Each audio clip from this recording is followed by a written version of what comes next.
I'm Brad Richardson, and you're listening to Missin Curfew. Happy New Year's up, dog. And when you bring in the new year 2022, what better than Manscaped? I'll tell you what, I came back from our Aspen trip.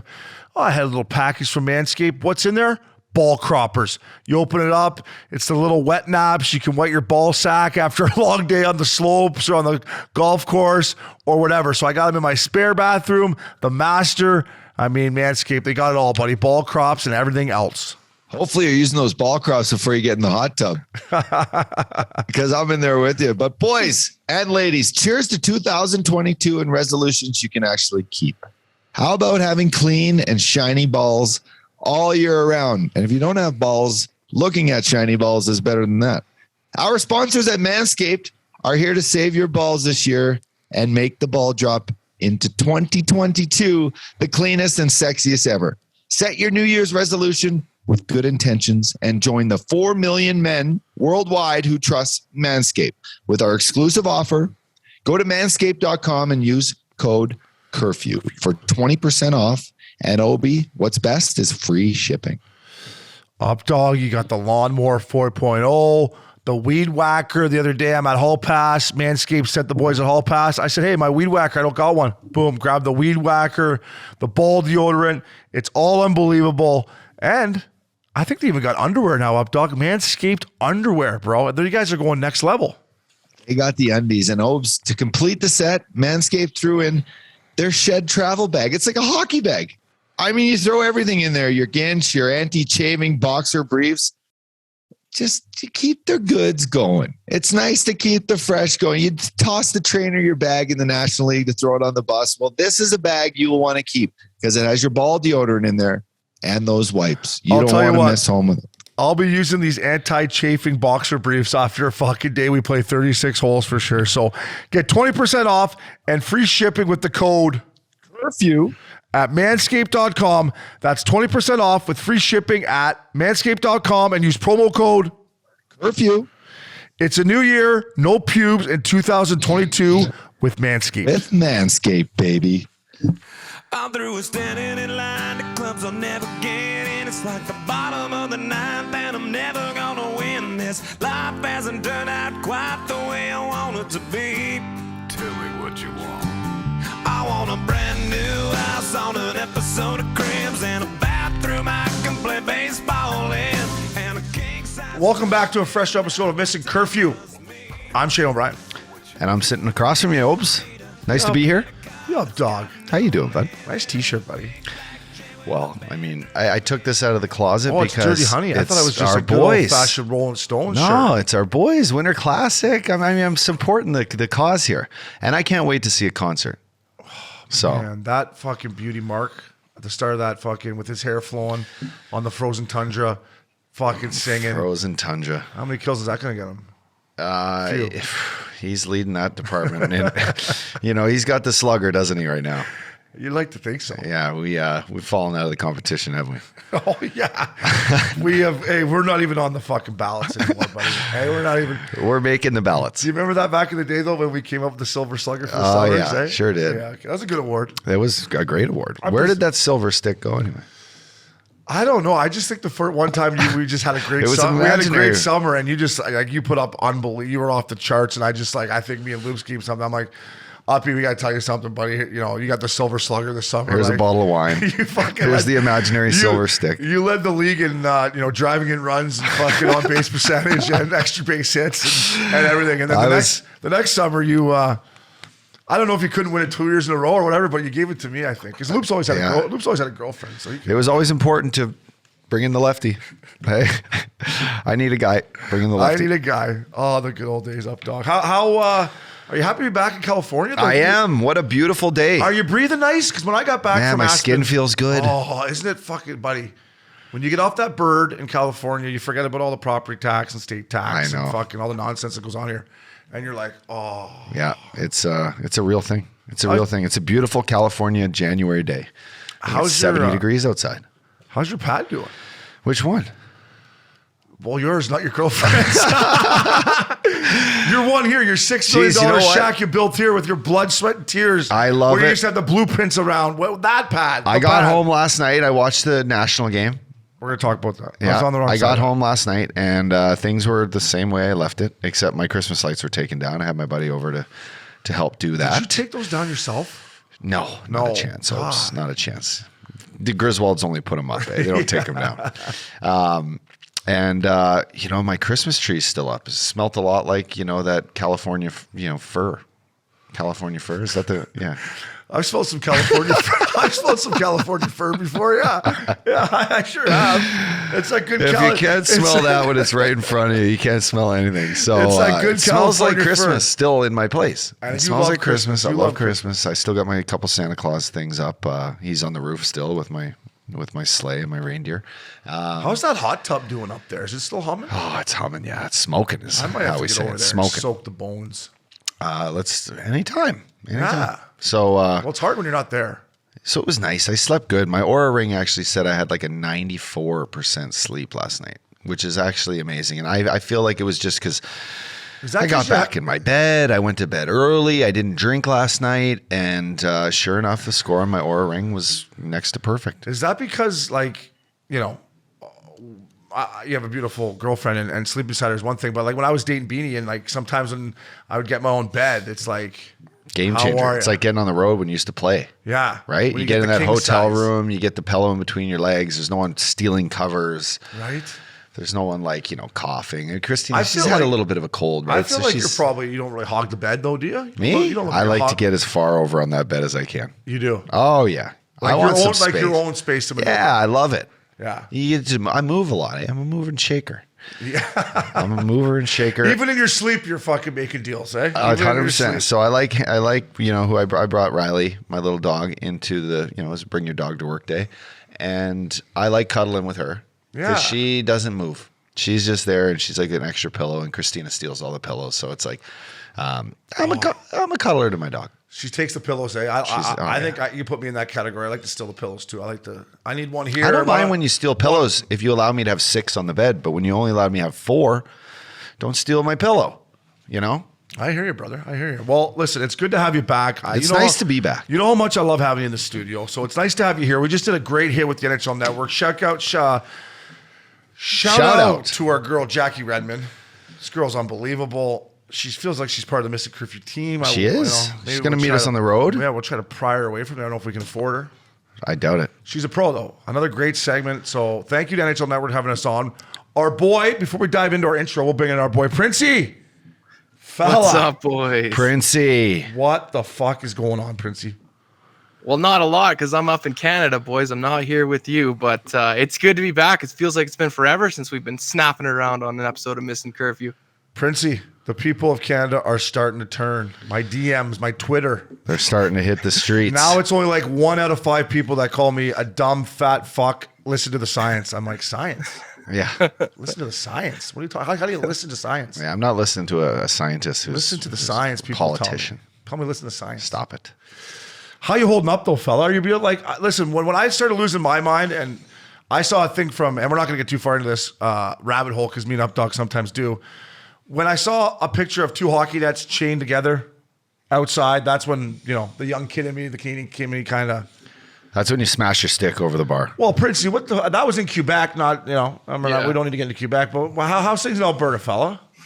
Alberta's not as bad as things over in Ontario and Quebec. Over in Ontario, I had to do a little wellness check on our boy Rick Raleigh. He's having a tough time over there, but it's okay here in Alberta. I think the worst part of Alberta was over. We had it really bad last year. It's just all I can say about Alberta right now is just morale is really, really low. I'm very lucky that I have you guys and I have Missin Curfew and I've got the game of hockey to look after me and make me smile, but it's just really low morale. So I want to try to keep my spirits up, and we've got good things to look forward to. But it's tough times in here in Alberta, guys. Really tough. I would say either grab a beer or crack that proper 12 whiskey you got behind you there and really fucking let Yeah, loose, like fella. you and everyone Let her else go. in Canada. Let her go. They're ready to drink and fight. I thought about Fighting. I thought about this. How many people in Canada become alcoholics because of this? Like, I'm thinking if I'm in Canada, and The they same lock me- ones that are already alcoholics to begin with. and then, you guys know who you are out there.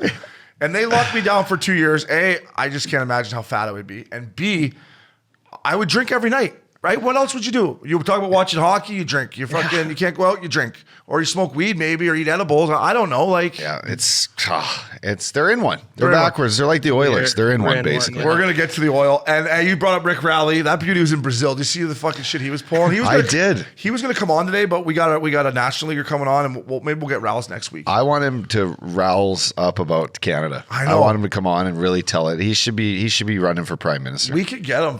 Maybe we'll get him in a bit. I say we do a push. We should do an online push. Printzy will start it. Good social post.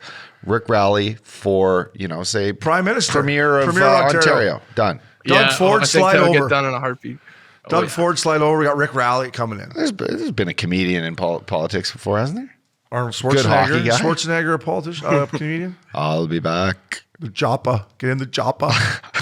Princey, welcome back, fella. Let's get into our intro here. DraftKings, huge news up, dog. Wow. Massive fucking news. DraftKings are everywhere. They are everywhere.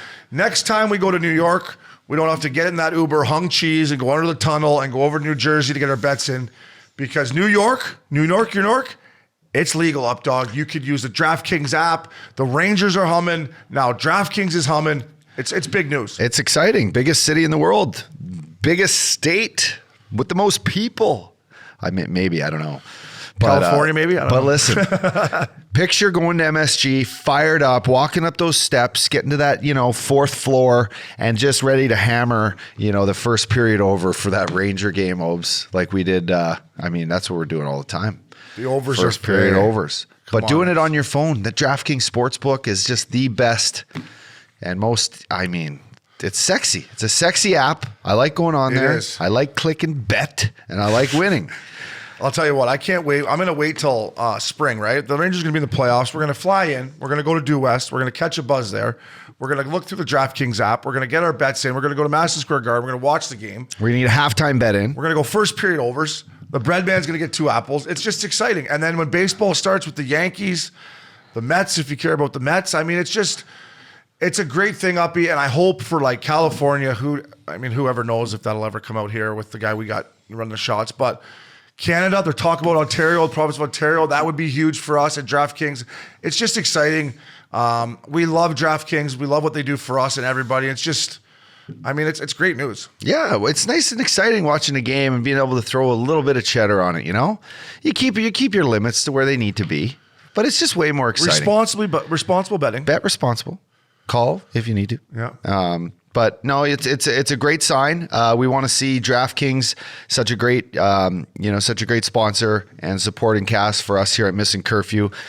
We got some exciting things the next couple months with them. You just excited to get on the road. But listen, it starts with New York, like you said, and then it's going to expand, and people are going to see that this is just not going anywhere.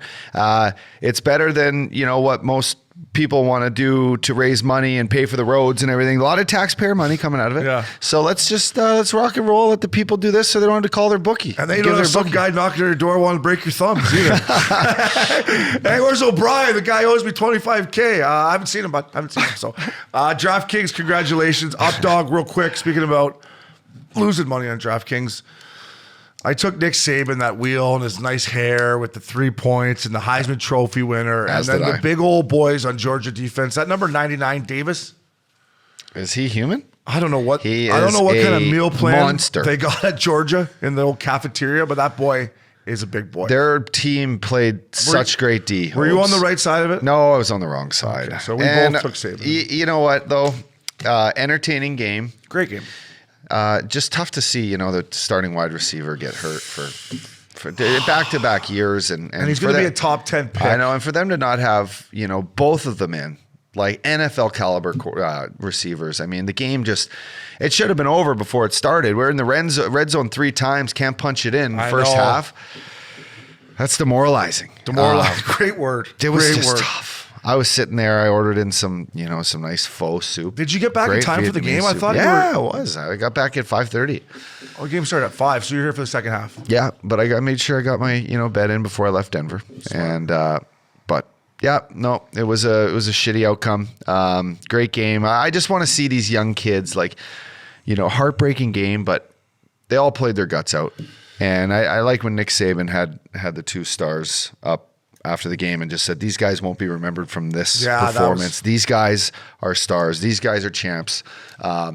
You know, he handles a lot. He handles defeat very well, Nick Saban, although it doesn't happen very often. No, I guess when sure you got does. when you got 4 rings though, right? He's got 4. 4. He's got fucking 7. 7. 7 Well, rings. what the fuck are we talking about Tom Brady then? I guess Tom's got 7 too, right? No, Nick? he's the GOAT for coaching. No, I know. 100%. He's a good looking older cat too. I bet you he just does a little damage on the side there, maybe. And where are they? Saves. Tuscaloosa. Where's Alabama? Tuscaloosa. I actually had surgery there on my. I went in for one night. You went to the Tuscaloosa. Did you go out? Yeah.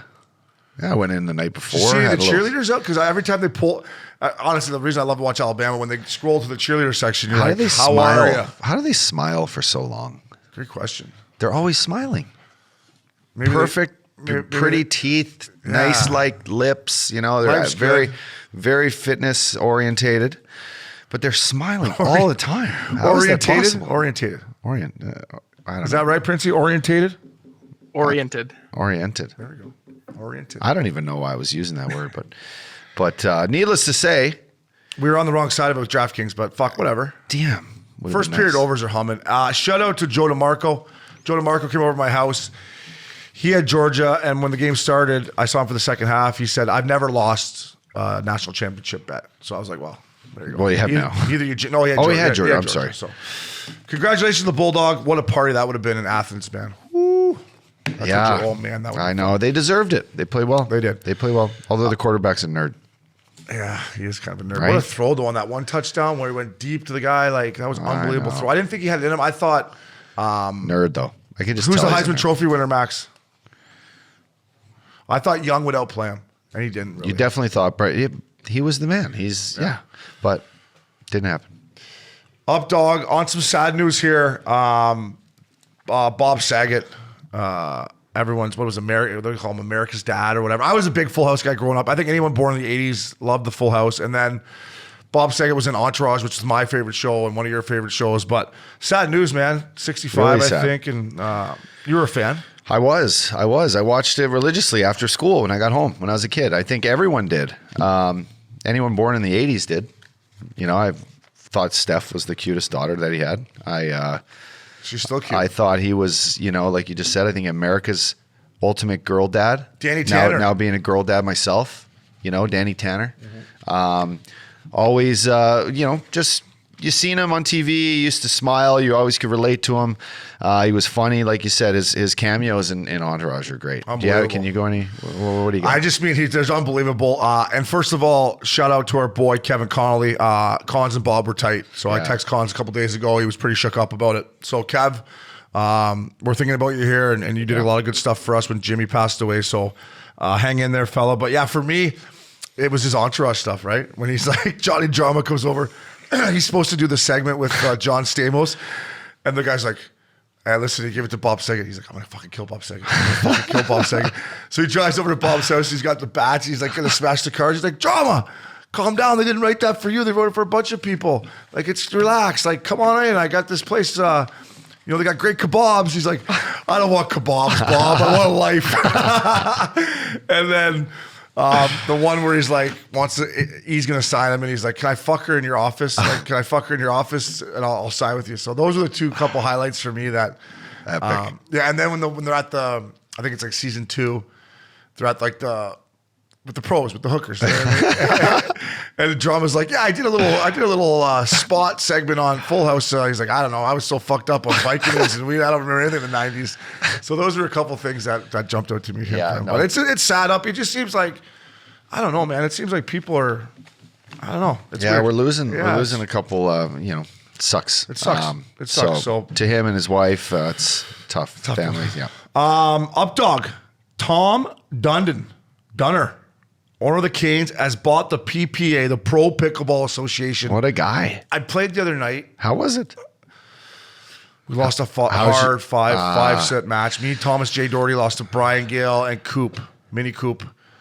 Fuck, we came Pickleball's back. the best. Great activity. I think think- this is cool. I think this is Yeah. good for pickleball and good for, I don't know. I think it could go hand in hand with hockey and stuff. Don't you? A little bit? Listen, I think so. I read this, but I by the way, Pro Pickleball Association, epic. What a name! Yeah. Like it's going to be great. 4 million people playing pickleball right now in the U.S. 4 million. That's a lot of people. Wow. I don't know how many people play hockey in the U.S., but like for a sport that just came around a couple of years ago, I think that's great. Growing 20% a year, I read. Yeah, it was. I remember last year was the fastest growing sport in USA. Yeah. North America. And just what this Tom Dundon's doing, and if that's how you spell his name, we shout out to him. Yeah, Dundon. He's throwing money at everything. Just fucking throw it at the wall and see if she sticks. If you had it, you would. He threw it at this basically alternate football league that he tried to get going. I think it lasted 8 weeks. Kind of crazy. I don't know. You want to start your own football league? Here's like 80 if million. I had that money, why not try? Might as well try. 100%. Just give it a go. What does he got to lose, really, besides his money? He's a big supporter of Top Golf. Probably owns, I don't know, Fuck. bajillions in stock with Callaway. We should have brought Top Golf out here. But pickleball and padel. I don't know if you've played I've padel never yet. played It is padel. a great game. A lot similar for people out there who don't know what padel is. It's basically you have a paddle that has little holes in it. The ball is a tennis ball. It's just flat, and you play in a cage with glass walls behind you. So it's a tennis court with no lines. Basically, you need to hit the ball over the net, Obes, like in pickleball, but there's no line. So if it bounces and then hits the cage or the wall, it's in. But if it doesn't, if it hits the wall first, it's out.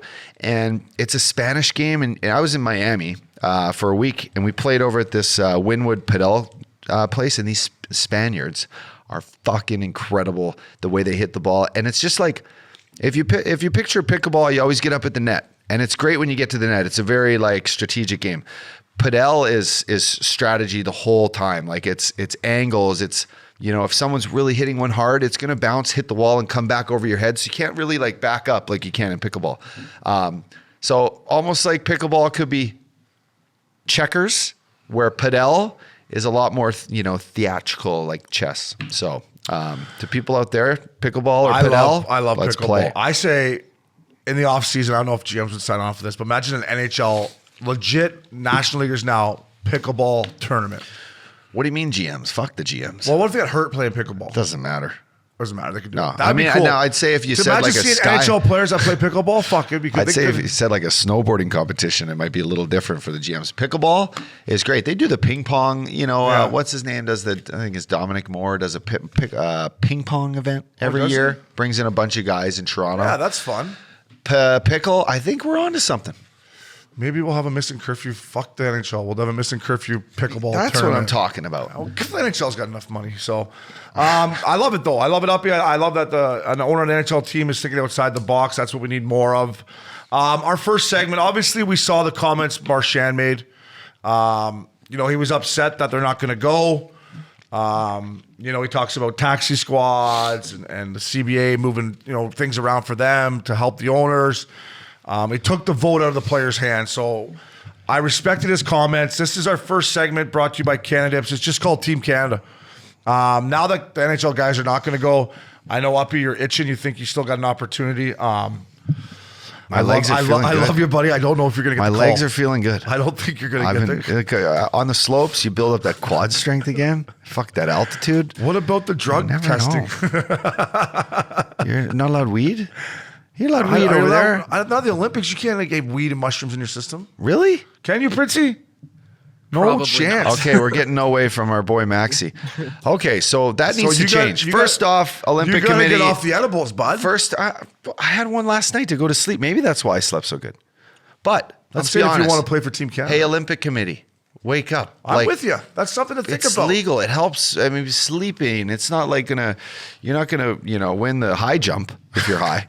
You might. Well, if there's a Snickers bar up there, you might get it, eh? Totally. So I don't know. That's a joke. Yeah, that's something that, in seriousness, that they should think about with these athletes with... I bet you if you get caught for weed over in China, you're done. Oh, man. Right? Probably. What if you had a gummy you left in your bag and you got over there and they found it? You're just detention. You'd probably never be seen again. You're detained. Detained. Up, dog. But I think I don't know. I got a chance. I talked to Donor, eh? What did he say? Shout What did he down. say? He He didn't said- say anything. I didn't talk to him. But what if he had to go in and do... What if he said, you got to get through one fitness test here you can play? You think you can get through no, it? I'm not. Although I did a couple hikes in Aspen, so I feel like my lungs are where they need to be. I'm probably in better shape now than I was when I played. Could you do a minute plank? Like they used to make us do a training Should camp. I do it right now? A minute plank. No, I'll don't do do it. it now. Don't. You look too good for it. Now. Your shirt's on nice. You got the next. I wouldn't sweat. I'm not a sweater. So I'd just be able to do it and just come back. What was here the and worst talking. thing? The worst thing At you training hated camp? that you hated at training The camp? wind gate. The wind gate. Yeah, the wind gate sucked. No, actually, the wind gate was okay. That's so. To the fans, wind gate is a 30-second like absolute shredder. You Where they just drop the drop fucking like weight. 600 pounds of weight on the bike, and you got to keep your legs going for 30 seconds. You get off and you fall over and you pass out for like 5 minutes. And then they prick your finger to get your blood. You're like, fuck off, man. I can't even see. But it was the VO2 max. So the VO2 max, depending on how crazy psychopath your coach would be, some would be on the bike followed by an on ice skate. And that was like a 12-minute grinder. The one I did in my last training camp in Dallas was nuts. It's on that assault bike. So everyone knows the assault bike. It's the one with the handles, with the fan So one wheel, of with the worst, one of the worst fan wheel. inventions ever created. And you had to push this thing for 12 minutes straight. You had to get basically 3 miles in 12 minutes. And it's nuts. But if you train for it, it's good. But if you don't, and you go to Bonnaroo every year and you go to, Europe in August and you just don't quite get around to getting those I don't think legs there's to where any they training need to for be. that, really. Like, I mean, For the bike? Yeah. Like, fuck, you were always in shape when you went to camp. Like, Yeah. it's just like, you're not going to go in there and dominate. Like, I don't know. I always said the guys that, for the most part, that won the fitness testing, they were usually the first guys going down back to the junkie. Like, Yeah. should have been working on your skill a little more than riding the bike Totally. there, fuckhead. Like, you know what I mean?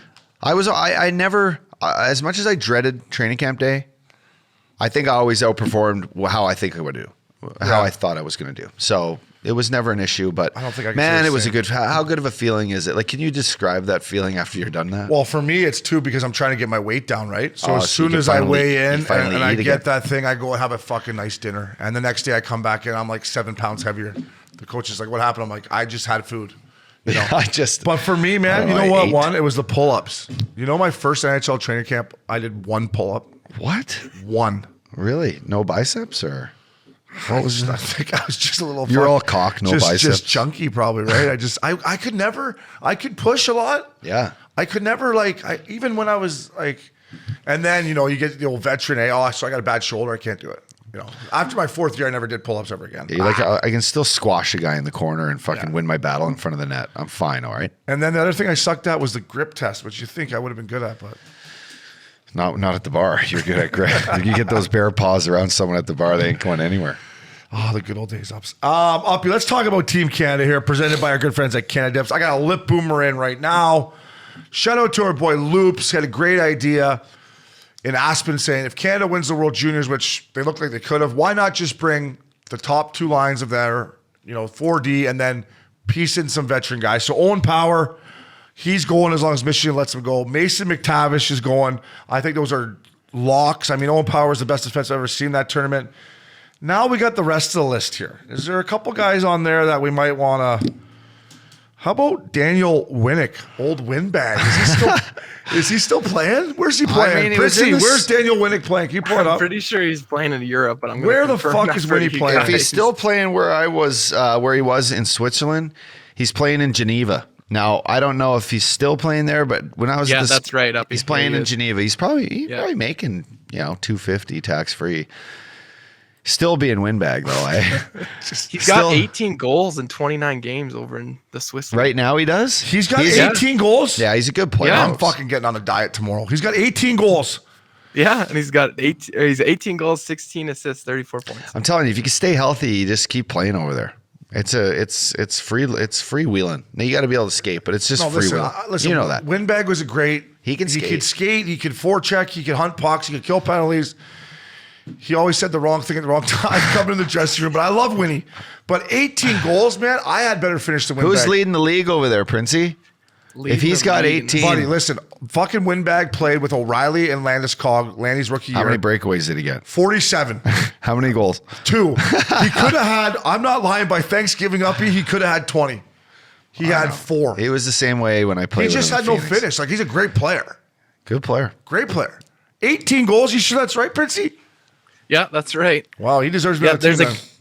there's a guy named Jonathan Hazen who's got 41 goals What? in the Swiss league right In now. 29 games? Winbag must not have been playing all the games because this guy's got 46. Oh, Winbag was So he's on He there. was in Let's look COVID at- protocol. Let's look at the list here. This is the guy I Wait, want to maybe make that the was team. wrong. This guy's a beauty. Jason Demers. Where's Jason Demers playing? KHL, right? Get him I on think the he's team. in the KHL now. Right-handed D-man, beauty. Fucking good buddies with our guest, Richie, coming on. I want him on the team. Josh Hosang. How many lives does this guy have? Too many, man. When you're a first-round pick, they just keep... Where's he playing? He's in the AHL. Like, he's with the Toronto organization in the AHL. Okay. Leipzig's a good kid. Leipzig. You like Brandon to see him Leipzig. make the squad? I mean, who else is going to play there? I don't know, but here's one of my ex-D, man, Cody Franzen.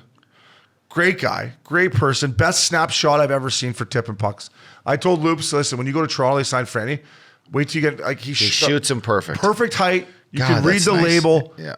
Loops was like, you're right, best snapshot I've ever seen. Yeah, just close your eyes. He hits your stick. I had to have a talk with Franny though, eh? So the Trotsy goes to me, he's like, you're playing with Franny, right? I'm like in the league 6 years or something, whatever. Yeah. And I go, okay, I'll play with the young kid, whatever, you know. And he continued not to go D to D and kept shooting up the wall, which would hit a skate and get to the middle and then put us in a foot race. So finally, I'm like, Franny, listen to me. Do not ever fucking put us in a foot race out here ever again. Just go D to D to me, come underneath, I'll make the play. The less foot races me and you get in out here is the better for us, buddy. Yeah, Don't rip it up the wall, hits a skate, comes out, now we have no gap. And he, at first, I think he kind of looked at me like, who the fuck is this guy? And then, as you know, Uppy, you build trust, and then we were pretty good. Use your little D pair. partner. Use me. He's your wingman. Use me. Do not put me in a foot race because I'm going to have to fight you in practice. If you don't know what to say to her, just go to your buddy. Where's hopefully, Uppy? Uppy's got- what is that? hopefully he can dig you out of the hole you've just created. I want Franny on the team, though. Cody Franzen, you're a beauty. Let's Okay. get him on the team. What about Michael Delzato? Well, I thought he signed a 2-year deal Isn't in he Ottawa. in the NHL? They put him down in the AHL. They waived him. He's in Belleville. So he did a 2-year deal and now he's in Belleville. Is that right? Yep. Wait a minute. I think you got to take... Belleville now has a minor league team. Yeah, Belleville. Where Brad Richardson's from. Been Where like our that for a guest is while, from. Wow. Belleville. Little Texas. Is that next to Port Hope? Oh, yeah. 40 minutes. I used to train with Richie there. We'll get into it. Minor league Little team? Texas was the bar. Wow. Me and Richie used to go to... We'll ask him about it. Another he- one of my former defensemen, Tyler Witherspoon. Where's he playing, Printzy? He's in the AHL as well, too. Like, he was with Calgary for a little while. I think he bounced around to, like, Philly. But, no, he's just an AHL guy. So can these guys leave the HL? Yeah. Yeah, I guess Yes, so. they can. Yeah. Well, that changes things. I thought it might have just been whoever's, in Europe. Yeah, that's what I thought too. I didn't think these NHL or teams college. would let these guys that were under NHL contract. I didn't think they'd be allowed to go. They got to take a couple just beer league beauties. Right?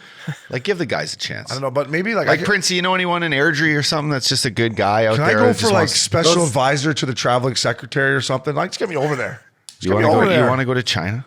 Oh no, I don't want to go to China. I forgot it was in China. I If thought it it was. was- In, if it I was thought it was in- in Moscow. I want to go to Moscow. Prague. Oh, Hey, I still fell in love 3 times in Prague. Sweden. Oh, Stockholm. Cole Pervetti, 100%. Let's get this kid on the team. The guy that played in the World Juniors. He's sick, Princey. I think he should be on the team. Adam Cracknell, where's he playing, Princey? He's in the minors too. Yeah. Oh, wow. Yeah, I think he's in the minors, too. Yeah. Yeah, I read that the other day. How about Eric Stahl? I was just gonna say. Eric Stahl. Yeah. He's in the same boat you are. He hasn't been skating right. Well, actually, you've been on the ice more than him, I think, with the alumni games you've been Right? playing. I got 8 goals in 2 games.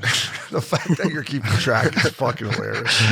Princey, who else is leading the I charge? think you got to bring Eric Stahl in as your captain of Team Canada, even if he hasn't Yeah, been I playing. agree. Bring him in. He's a fucking Stanley Cup winner. What about Shea Weber?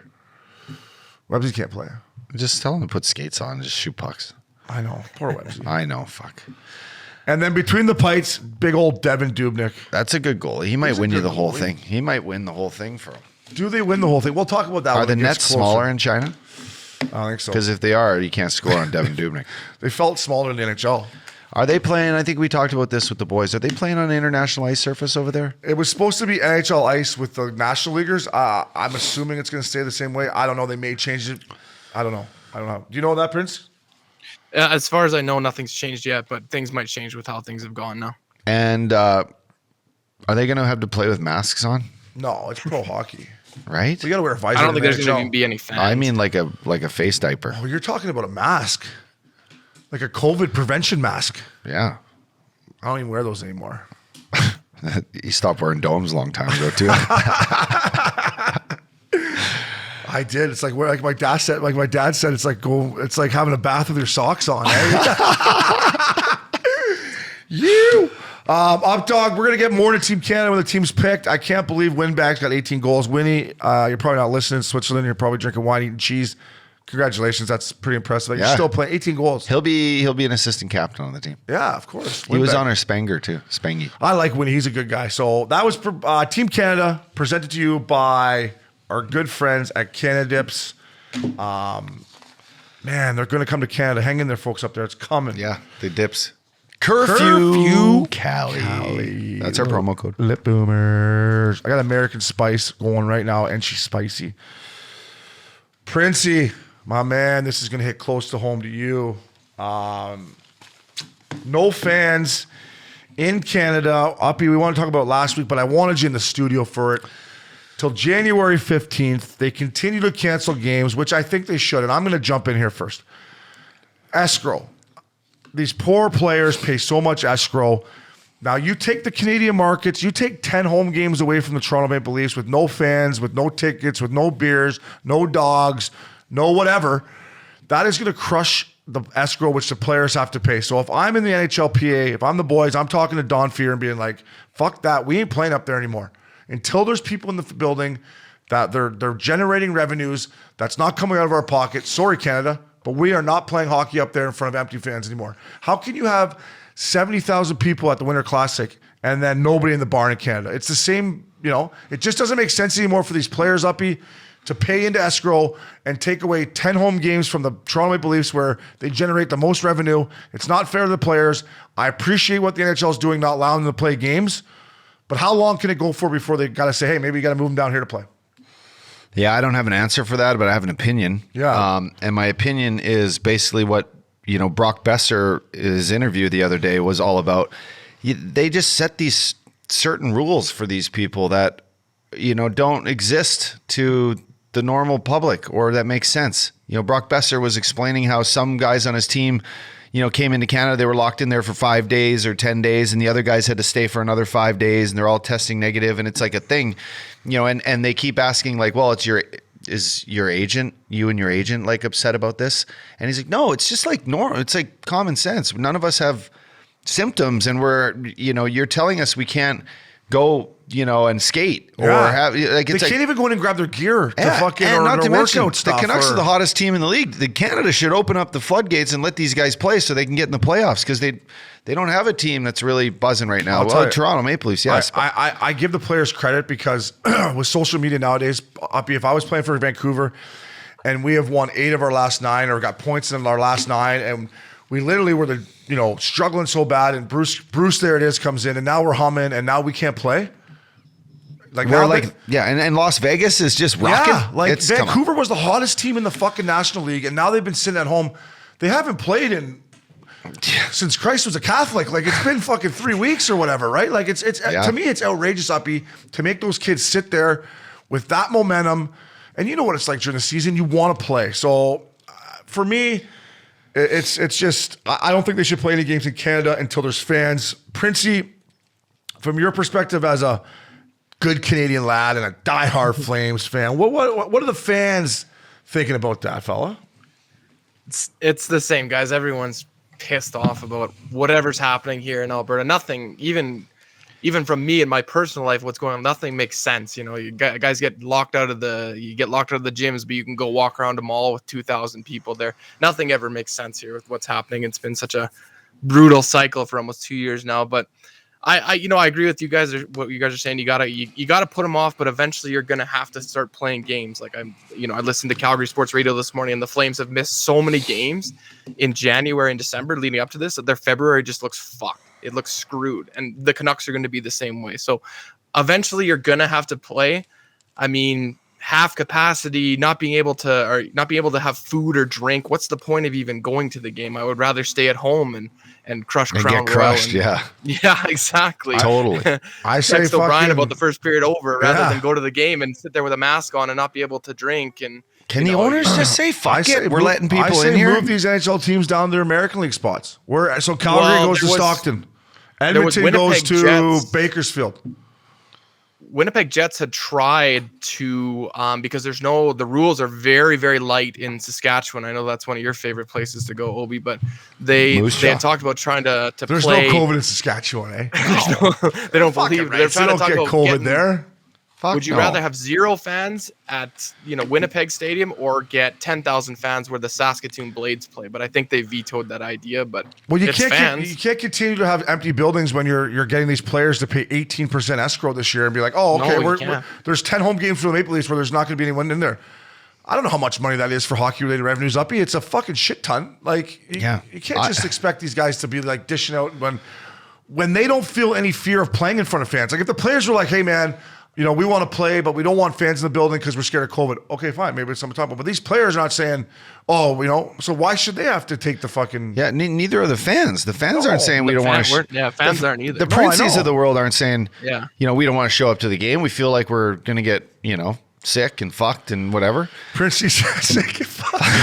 Printzy's like, listen, I know I'm going to go to the game. I know I'm going to drink fucking 8 beers. I'm going to have a headache tomorrow, all right? It's not COVID. It's just a fucking hangover after Flames win, eh, Printzy? I only got to go to one Flames game this year, and I wore my Missin Curfew jersey, and the beers were on the fans. I don't get to experience that anymore. It sucks. Printzy, is like Cactus Club and stuff open? Is Cowboys open, Printzy? Yeah. No, so Cowboys is not open, but What? they will be. They will be open for us in the summertime. Stay tuned. Summertime? But what do you do in the winter? Go to Cowboys. Well, Yeah, exactly. Cactus Club is open. Oh, okay. There's So you can still rules get the where you chili have to- chicken. Thank God. I got a chance there. yeah. I can live there. Okay, good. You have to be with like X amount of people from your household and this and that, and you have to wear a mask until you get to your seat and stuff like that. But no one gives a shit. No one listens. Are the Cactus Club's girls, do they have to wear masks while they're delivering the food? Yes, they do. Yes, you guys are laughing What about masks. a I haven't taken crying- a mask off in 2 years. What a crying That shame is that crazy. is. The mask thing is, it's everywhere. No, not Newport Beach, but it's everywhere. Oh, it's Yeah. back here. I don't listen. I just know I go in Bristol Farms, no mask. Right in. Hard Right charge. to get that burger to bring home and to cook. get my No chicken bun. thighs and No my bun. Yeah, exactly. Up dog, it's something I think the league is handling appropriately. I'm hard on the NHL sometimes, but I feel like these guys shouldn't be able to have to play in front of no fans. Printzy, we're gonna stay with you. We joke about the Saddle Dome, and I think you liked playing there, right? Me? Yeah. Yes, only because my family being there. 1, 2, I used to score in a lot of the games. That's nice. That helps. And then B, C is Cowboys. So I like playing there for all of those reasons. I liked for letter C. No, I agree. Cowboys was a nice touch after Yeah. the matches, especially with Vancouver. The beer we tub always girls. won. But Printzy, listen, I've never watched. Well, actually, I have watched games at Scotia from the press box when Hartley scratched me, but they canceled the new arena. What? I just feel like they deserve a new rink there. What's going on? What are you hearing? How are the people of Calgary feeling about this? Pissed off again. Everything coming from me from Calgary is pissed off. I mean, it was something that we were really, really looking forward to. Everybody in Calgary loves the Saddle Dome, but the time is up. It's time to move on. It's time to get something new. I live just outside of Calgary, so I'm not quite in the mayoral race that just happened. A new mayor came in, and the owners, they couldn't agree on some extra costs. I guess some of it was climate related. I don't have an exact number on it, but didn't seem like too much. The Flames owner, a lot of people were saying just lift. It was a couple million. Just go look under your couch cushions and get off your ass and do it. But the deal is off. There's nothing moving forward. I guess they're continuing talks, but nothing imminent. The Flames put out a statement saying they will be in the Saddle Dome for the foreseeable future. So, guys, the Dome, it's not going anywhere anytime soon. What about all the casino money there? I was going to say, this what is about just... the fucking casinos? Let's go old school. Handshake fucking deal. Do it under the table, Italian style, and just get that new Can't rink the going. casinos just be like, hey, building our parking lot. Here you go. Someone's got Well, cash. there's the thing about that, Obes, is there's a brand new. This was probably part of the factor of the new arena. There's a brand new entertainment district coming to that area. Like I had told you guys a while ago, the old corral, it's gone. So they bulldozed that. Thank there's God. a building. Thank God. The OK Corral. I used to play Fuck, beer league. Did in I there. get bagged and rinsed in that stinky old It fucking was a cow stinky shit barn. place? It smelled like cow shit. I fucking would go Yes, in there, it not did. playing, and Hartley would just drill me on a bag skate in there, and I'm just like, look at what happened to my life. Cold as a frozen moose knuckle. Yeah. Man, it was it was. cold in there. But beer league games there at 10:15 at night, and you'd get even rubbed out along those boards, and it would hurt. You get rubbed out later at Cactus Club. Cowboys, back door Cowboys. Gotta love that spot. Listen, Calgary, we love the Flames. We're on board. We got the pension line. We got Richie coming on here in a bit. I think they need a new barn. Printzy, hopefully it gets squared away. We wanted to give you your 2 cents on that because you bleed Calgary red. Our next segment, which Printzy teed up for us as well, our next segment is brought to you by our good friends at Good Life. It's just called National League Style. Our good friend, Sara, how do I say her last name? Civian. She's a sweetheart. She's going to do, explain it, Printzy, to our listeners again before I butcher it. Yeah, guys, we're gonna have Sara hop on a little bit. She's got a quick little segment here. She's gonna explain it more, but I'm super excited because the boys you guys give me a lot of freedom to do some stuff, but this is kind of my first little project that I'm working on with Sara, and we've come together, and she's got this wicked. She does an amazing job. She picks the players. They do their pregame walk-ups, their suits, whatever they're wearing. She ranks them 2 times a month, and she puts them in a ranking. She puts them out.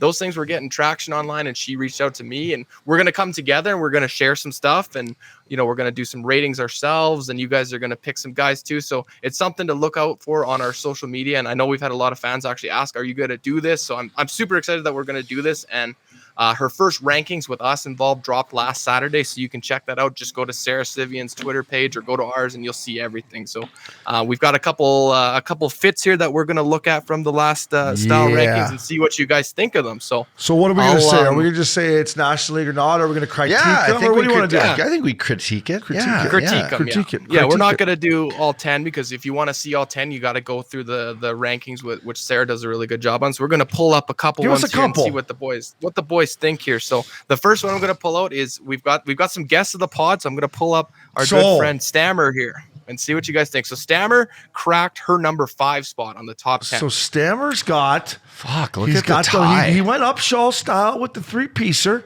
He's got the baby blue vest with the dark blue suit with the baby blue stripes. Are those stripes up here or squares, or what would you call that on that the suit? That is a pinstripe. That is a boxed pinstripe. That is a boxed. Look at the lapel. That is a nice boxed. She's got a nice. Look at the width of the collar. That's see a that? National League collar. So if I was to say anything, the knot needs to be a little bit bigger. I agree. So the knot should be bigger because it's a very wide collar. But when I'm looking at this, got a sick watch on.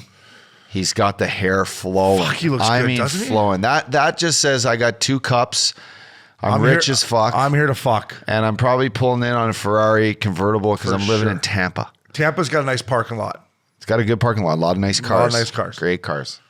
So Stammer, that's for me, the total look is I'm going to give that a 6.5 out of 10. Wow. 6.5 out of 10. That's high standards. I mean, you got high standards. I'm going to stick you always to look high good. standards. Yeah, you should.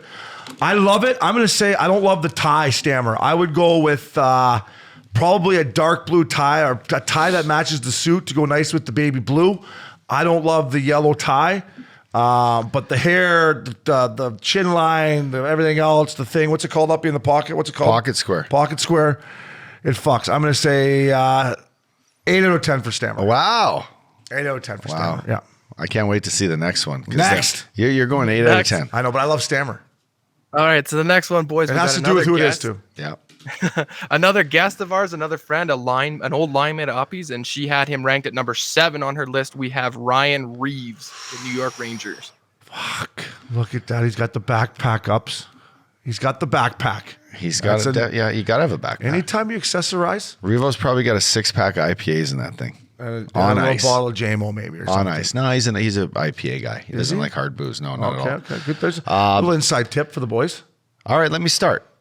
Revo, you got a lot of suits. Your suit guy's making you a nice suit. But this, to me, it's a little lazy. This is probably game 4 or 5. This is game 4 or 5 of the road. A little lazy. This is game 4 or 5 of the road trip. He probably bought 2 suits on the road, one to wear out for, the big match.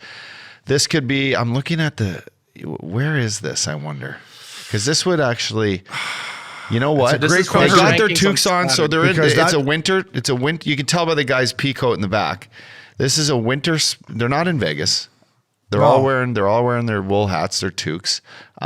His tie shirt combo is completely off. If you're gonna do the stripes, you know, you got to have a solid tie or vice versa. You can't do the double pattern like that. It's not my thing. Great smile on the kid. I call him a kid. He's not a kid, but great smile, good goatee. To me, Revo, this isn't your best work. This is a 5 out of 10. Oh, the up dog. I love it. You got the high 5 out of standards. 10. I like it. First of all, I would say he caught a bounce with the guy on the left. I don't know who the fuck that is, but that is terrible. Strom. That's Strom, Strom. that's Yeah. terrible. So Revo, you caught a bounce there. I would say Revo, I love the actual color of the suit. The suit colors, I like it. I like your whatever tailor you have is a National League tailor because every time I see your suits are perfect. I'm with Updog on the shirt tie combo, and I was never a fan of wearing the beanie to the rink. I don't know why. I just wanted to have the hair, looking good for warm up. So I don't love the beanie look. Revo, because I don't want you to pump my eyes shut, I'm giving you 6.5 out of 10, fella. Perfect. Boys. Next. Okay. So the next one, we're going to do what she had ranked at number 2 on her list. Number 1 from the Saturday's list was credited to the guys at Missin Curfew because we had Jordan Bennington on last week, and he talked about the St. Louis Beats shoots. So those guys, or the Beats outfits, those ones were number 1 spot last week. So this is number 2. She gave number 2 to Patrick Laine. Holy fuck. Is it St. Patty's Day? This is all Is talk. it fucking St. Patty's Day? That's just green Benjamins Get right there. that and a double XL for me for St. Patty's Day. Look at that. He's got. He looks like the Joker, What in the fuck is that, Upshaw? doesn't he? Jim Carrey in Oh. Batman. Yeah, he does. Yeah. I don't know. The Riddler. What's his glass. character called? Money? No. Max. Max. The movie Batman, Jim Carrey. He's the money guy. The Riddler. The Riddler. Oh, that's who we're talking about. The Riddler. Yeah. He looks like the fucking Riddler. He looks like the Riddler. Go ahead, Ups. I kind of want to just see how bad his hair looks. I want him to take his hat off. Listen, I'm going to say his trademark is always a toque or a beanie that is in the States or some kind of hat. He never goes no hat. So I say, listen, if it ain't, I respect it like me, wearing the shades on the bird no matter what time, if it's sunny or not. He sticks to that. So I'll let him slide. Shades are terrible. Suits terrible. It's just it's not a great look. I don't know. I like to feel the suit. Maybe it's a nice material, might bump up his score. I'm going to give him a 3 out of 10. It's not National I'll tell League. you this. When I played in Columbus, I remember one of the first things I did was go to one of the boys' houses. It might have been Derek Dorsett's or something. And they had this little beauty over there. He's like a flowers. And he was trying to, sell suits, right? And these guys they were so bored in Columbus. All they wanted to do is buy suits, right? So they all had like 10 suits, waste of money. You just got to have like 4 rocking ones, I think. Anyway, this is just a case of I'm bored and I want to spend some of my money on weird shit. Oh, he's making fucking 6 bananas, isn't he, or something? Probably What's he more making? than that. But the tie, that big ass collar. I'd hate to see the shoes he's got on. I wish I could see the shoes he's wearing. I'll tell you what, I might take those shades back to the days at Bonnaroo. I could maybe wear those at Bonnaroo, a music festival. Those you could pull those off maybe up top. What would Hartley have done to you if you showed up with that? What would fucking John Tortorella would have said to this guy walking in the fucking bar in here? If you're walking like that, you better get 2 and 1. You better at least. Yeah, like that's ballsy. I'll get, and I love what this kid does because he does kind of think outside the box, which we love, Uppy. But Yeah, we do. that one there, you're safe for St. Patty's Day. Yeah, and I'm going to give this, rankings, I'm going to give this a 3. 3, just because the creativity, he gets 1 extra point. It was a 2, like you said, but he gets 3. So, yeah, and this might be the last time he's ever on this competition. I think we're going to see a lot of them, though, because he's outside the box. I think you are. But he's not going to he better start working it better. He's not going to get higher than a 3. I like it. Higher standards here. So that was awesome. Printzy, great job on that. Sara, thank you. And that's something we're going to continue to do every week, Printzy, or... Yeah, we'll I can't wait to talk. Sorry to Printzy, but I can't wait to talk to her just to see, just to get. She seems like a great girl. Works for the Athletic, writes for the Athletic, and she's in Carolina. She's got a really good grip on this fashion stuff. So it'll be exciting to kind of sit down and chat with her and see what. She's trying to do something cool, which hockey needs, stuff like that. It's fun. Looking forward to talking to her. Printzy, that a baby. Way to chip in. Way to go to net. Way to bang one in for the boys. Revo, sorry about the 6.5, buddy. I still think you look good, buddy. But the shirt tie combo. That was presented by our good friends at Good Life. Check them out. Up dog. What's the promo code? Curfew 20. Curfew 20, baby. Curfew 20. Up dog. Jumbo Joe Thornton. I had Mackenzie Weegar on XM with my boy Cools yesterday. Had nothing but great things to say about Jumbo in the dressing room, how hard he works, and now the lineup. All-time beauty. 1,700 National League matches. Wow. Chasing his buddy. You just brought this up to me. Is he only, tell me. 1779, I think he's got to get to. 79 more matches. I mean, fuck, that's like dinosaur years for us to play feel another year. Who's going to give him a deal? Let's get him a contract. But I hated on fucking Patty Marleau for breaking the record. I would love nothing more than Joe Thornton to lead the league in all-time games played. That would bring a little thing to your heart. Your melted heart. I would love Jumbo to break the record. Yeah, listen, two guys that are best buds. I mean, it'd be crazy for them to be 1-2, you know? Wow. So go get him, Joe. Go get him. I asked Weezy this about, and obviously they have a great hockey club, and there's many reasons why you want to win the Stanley Cup, mainly just to win the Stanley Cup. But I said, how much does it motivate you when you have Joe Thornton in the dressing room every day, just wants that cup? And he's like, fuck it. It motivates us so much to continue to work, to do the little things. And Jumbo is one of the hardest working guys still, which to me is so impressive, Ups. It's wild. To have bank account. I know he wants to win the cup, but to still get in there every day and be in and out of the lineup, it's a feather in his cap to how good of a team guy he really is. There's only one Jumbo Joe. There wasn't Jumbo Joe Sakic. There wasn't Jumbo Joe Pesci. It's Jumbo Joe Thornton, baby. 79 games. Yeah, and I mean, listen, if the Panthers win, fuck, he's back. There you go. If the Panthers win the Stanley Cup, Joe Thornton's back. San Jose Sharks, sign Jumbo, let him play. Well, yeah, they got room now. They got rid of a guy. Yeah, we're gonna get to that. Kicked him right off the team. Jumbo, congratulations. Keep going. You're good for the game, fella. Up dog, something that hits close to home to you as a former Flyer. We had Flowers on in Aspen as a degenerate guy from Philly, talking about the organization and how it's lost its soul. Bobby Clark comes out with a couple comments on Nolan Patrick and Ron Hextall blowing it. Like, what did you think as a former player? I thought that was old school Philadelphia, and the new school Philadelphia is very corporate. It's been a little upside down, and you'd ask any Philadelphia Flyers fan or ex-teammate, they would probably tell you the same thing. But I thought it was a interview, on, I think it was on our boys Jansen and Strick podcast. I think they had him on. And listen, brutally honest, but the guy spoke his mind. Bobby Clark's allowed to speak his mind. He's been there. He's done that. He's won. He is heart and soul of Philadelphia. And when I took out of context the Ron Hextall stuff for me. The Ron Hextall stuff of being, shutting the door to these guys who've been around forever. Not like they hired Ron Hextall to make decisions. They didn't hire him to close doors and do everything behind the curtain. That isn't Philadelphia Flyers style. Ed Snyder, God rest your soul. He treated every Philadelphia Flyer like they were his son. And that's why, the things on the walls, when you walk in, it said like, you now wearing this jersey, you will be treated like a kid, like a son here in Philadelphia. Whatever you need, we'll make it happen. And that's changed. And I think it started with Hextall. It started with it. And he's kind of, he fucked up. I mean, when you can take McCarr. I mean, when look at Printzy's fucking set he's got there. When every one of your scout tells you to take McCarr and you take Nolan Patrick, and no disrespect to Patrick, I mean, it hasn't panned out even in Vegas for him. I don't know what's going on with that kid, but like, if you have McCarr in Philadelphia, it changes your whole. Well, fuck. I mean, you kidding Broad me? Street Bullies. They're a legit make team. a comeback. They're and a go play legit there. team. It's crazy. It's crazy. And I appreciate Bobby Clark coming out and saying that. Yeah. And I'm sure him and Hexy are buddies or whatever. Maybe they're not. But the honesty about, hey, listen, this is what happened. In my opinion, as a legendary, the best captain in Flyers history, Hexy fucked the whole organization, and we're still behind the 8 ball because of it. And we're playing catch up, and that's why we are where we are. And things aren't, they're sitting in 6th in the Metro. That's Flyers fans won't accept that. Trading Braden Shenaway at the draft for Laterra and a first rounder. I mean, and that was done. And Clark says he's sitting there and like, what? Yeah. Who does that? I played with both those guys. That Laterra got a little hot water, didn't he, or something? He sure did. You don't want to be dipping into the devil's dandruff over there in Finland. Buddy, I'm telling you that much. Tough one there, but I didn't think that one through.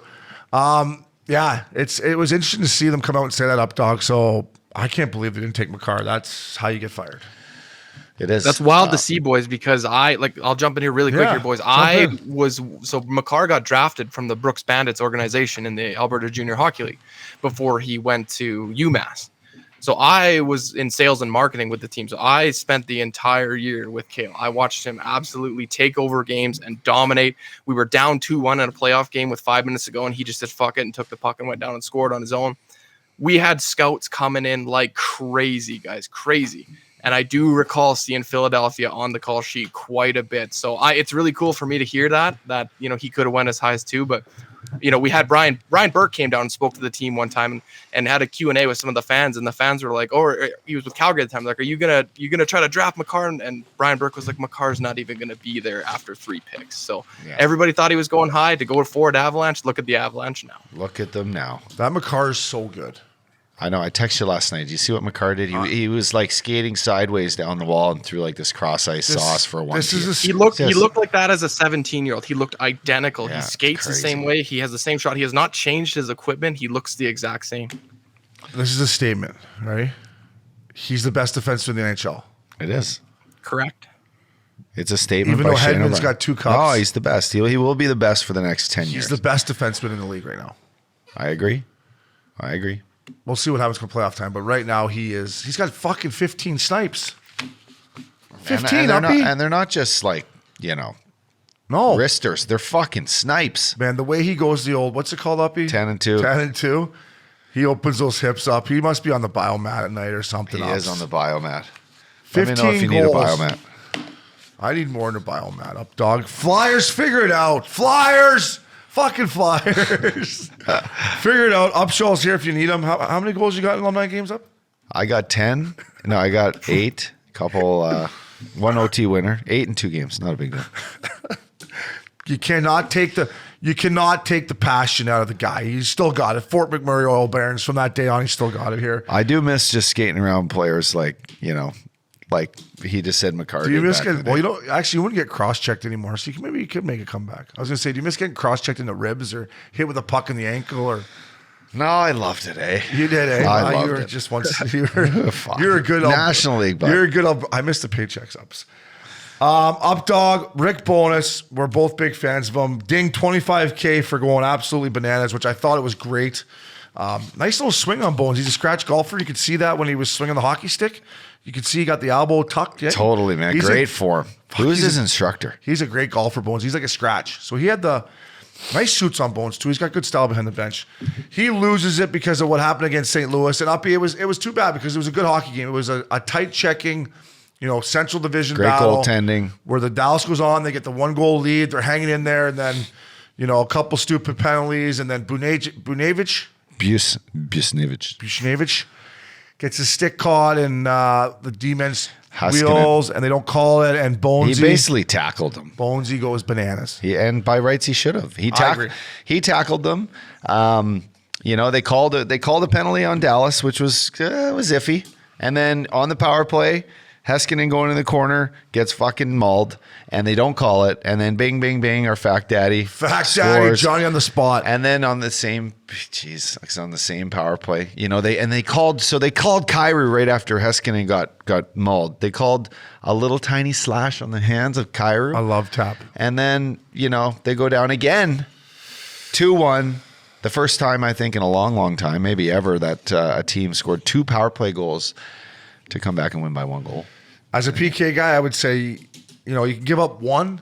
We can't give up that second one. We got to kill that for the boys, even if it's a ticky-tack penalty late in the game. It went off the guy's shin. I know, it was just but a tough you know one. what I'm talking about as a PK guy, right? Like, totally. It's like when you get a 5-minute penalty. All right, we can give up 1. We can give up 1, boys. Yeah. But we can't give up 2 or 3 on this 5-minute major. No, 100%. Right? That kills you. That kills your team. Kills you. But again, it's like, it's the game.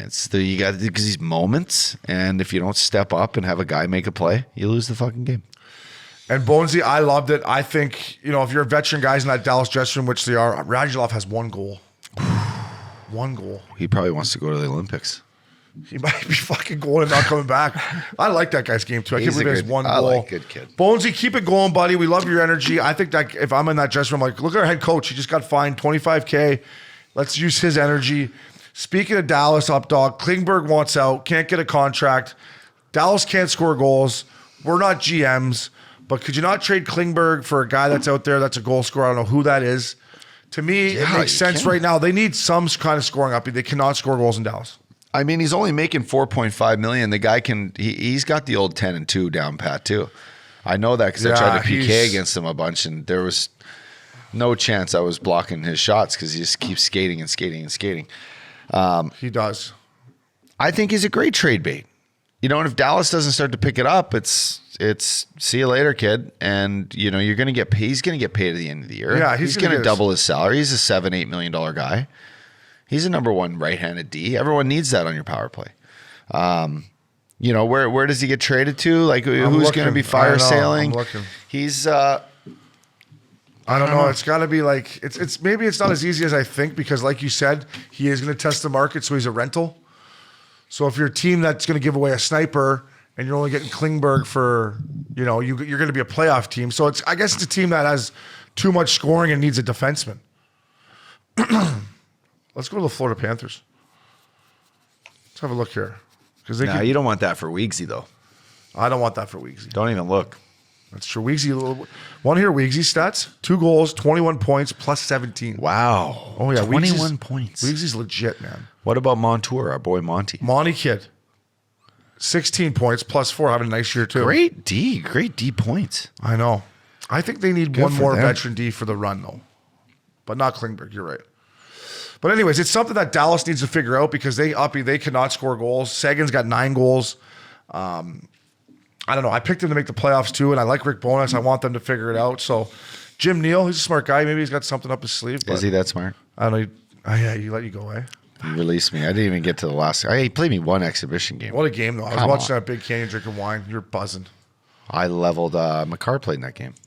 You didn't hit him, did you? No, I hit the little guy. I rocked him. Gerard? Oh, sent him into the 4th row. I thought after that, okay, I get one more game at least. I've never seen a guy get in the spin cycle like that Gerard last year against Vegas in Game 6. Was he in the spin cycle? I'm like, someone help this kid. He was in one. So He was on tumble, wasn't he? Bonesy, keep the boys fired. I love it, man. That's good stuff. I'd pay that. The team should chip in for Bonesy there and pay that out of the fine fund. But They will. the rumor mill, our boy Scoopsy, Broadway Jimmy Scoops. We miss you every day. We love you, fella. The rumor mill presented by our good friends at DraftKings. Up dog. I'm just going to zip through it here. Yeah. Jacob Chikrin. Who wouldn't want this guy? I can't. Phoenix Young kid, too. Phoenix ain't trading this guy. I don't think so. Kings, Blues, I think Ducks, or they are. Panthers? You think they are, eh, Princey? Yeah, I do. Yeah, I really do. I think the Ducks make a wanna play bet? at him. I think do the Ducks. wanna bet. I think the Ducks make a play. Ducks hockey. They got a lot of draft picks. They're gonna just What about the Blues? No. the Blues. Blues got it. They're fine. No, the Blues They'd could have use a to give up, left-handed like- D. The Blues could use a Yeah. left-handed D, and they could give up. They'd I have mean- to give up like Jake Neighbors or somebody. Well, I at, like le- that at kid. least. I like that kid. Yeah. What They're about it's like an Eichel haul. They want three equivalent first rounds. no? Or what if like that's Rob Thomas or someone? He ain't getting traded, Yeah. boys. You don't think Phoenix is going to trade this kid? No chance. Do you think they're just doing it to get fluffed? You know, they won't finish the job. Just gonna fluff him up. I just don't think they're going to get what they want. And he's like, he's literally was talked about being on Team Canada. These defensemen don't grow on trees. Like, what they're going to just get rid of him? I don't think so. And start over, what? Try to get another Jacob Chikrin? I mean, he's having a tough year. He's leading the Green Jacket by. But you can't judge that. Like, Yeah, you can. I had Tyson Nash. You know Tyson Nash, right? Of course. Nasher came on. Nasher said the team's not going anywhere. The owners want to be here. They're stable. They're moving They're to Tempe. going to figure out where to put the barn. So it makes me believe if he thinks ownership's in to keep this rink in the right place, why are you going to trade away a legitimate number one defenseman that was talked about being on Team Canada? I just don't think they're going to do it. If he's on Team Canada, he's a bubble guy. He's kind of. He had 18 goals last year. He's got 2 this year. He's minus 29 up. 29. Fuck. What was your career worst? You think? I was always a plus player, fella. Yeah, me too. No, but I was minus a couple years. But like nothing. Nothing You think crazy. overall you're plus? I was plus. I finished my career plus 4 or something. Plus 7. Hey, Missin Curfew. We're a this plus is- team. This is a trivia thing. Yeah. What was our totals plus minus for Missin Curfew? I guarantee they're better than the other podcasts out there. Princey, you look that up. We're going to go. Princey, I'm going to bet you. What do you want to bet? I want a bottle of whiskey if he doesn't get traded. You tell me what you want. Lawson You wanna- Krause. I love this kid, Yeah. Uppy. He I love him fucks. too. He's 6'4". Yeah, He BioSteel fucking kid. chucks Love him. him. Yeah. You want some Crown Royal from Canada then? I do want some Crown Royal, please. I love You Crown got to Royal. fire me back a couple the Obie specials from Canada because I can't get them here. Yeah, buddy, we'll get you some. You're coming down to Vegas, aren't you? That's a story for another time. Yeah. Lawson Krause, I'm going to say this is the team I want to see. Anaheim Ducks make a play for this kid. Yeah. He's a great player. They're saying we got here Flyers or Bruins. I love this Lawson Krause kid. I think Phoenix should hang on to him again, but obviously they're in a rebuild. I would love to see him go to a team like the Ducks. He plays in straight lines. Updog Mark Giordano. I've said this all along. I think he ends up in Florida.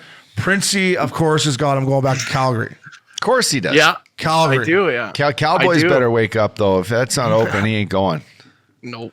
His agent came out on Calgary radio the other day and said that he would like a reunion back in Calgary. Now that's the agent stirring the pot. Who knows what's going to happen there? I never really believed it until I watched him on After Hours just before Christmas, and the guy all he talked about was Calgary. He barely talked about the Kraken once. So I'm thinking he wants to go back. He likes his He ex-girlfriend. does love the Calgary Flames. I can witness that. Yeah. Who doesn't? I hated my time in Calgary. But they're one of my favorite teams now. I'm all in. The pension line, I moved past it. I'm officially over my time in Calgary. It's like the girl you can't get over. I'm over it. I'm on board. Let's go, Richie, babe. I still think he goes to Florida. Rangers are looking for a top forward. We got Riley Smith, Thomas Hertel, Phil the Thrill. I'm going to say it up, dog. Go get Patty Kane. Go get him. He's frustrated in Chicago. Who wouldn't want to play for the Blue Shirts? He's from Buffalo. If you're going to make a splash, go get Patty. If Bring him there's back one to team in the Panarin. league he'll go to, boys, it's New York Rangers.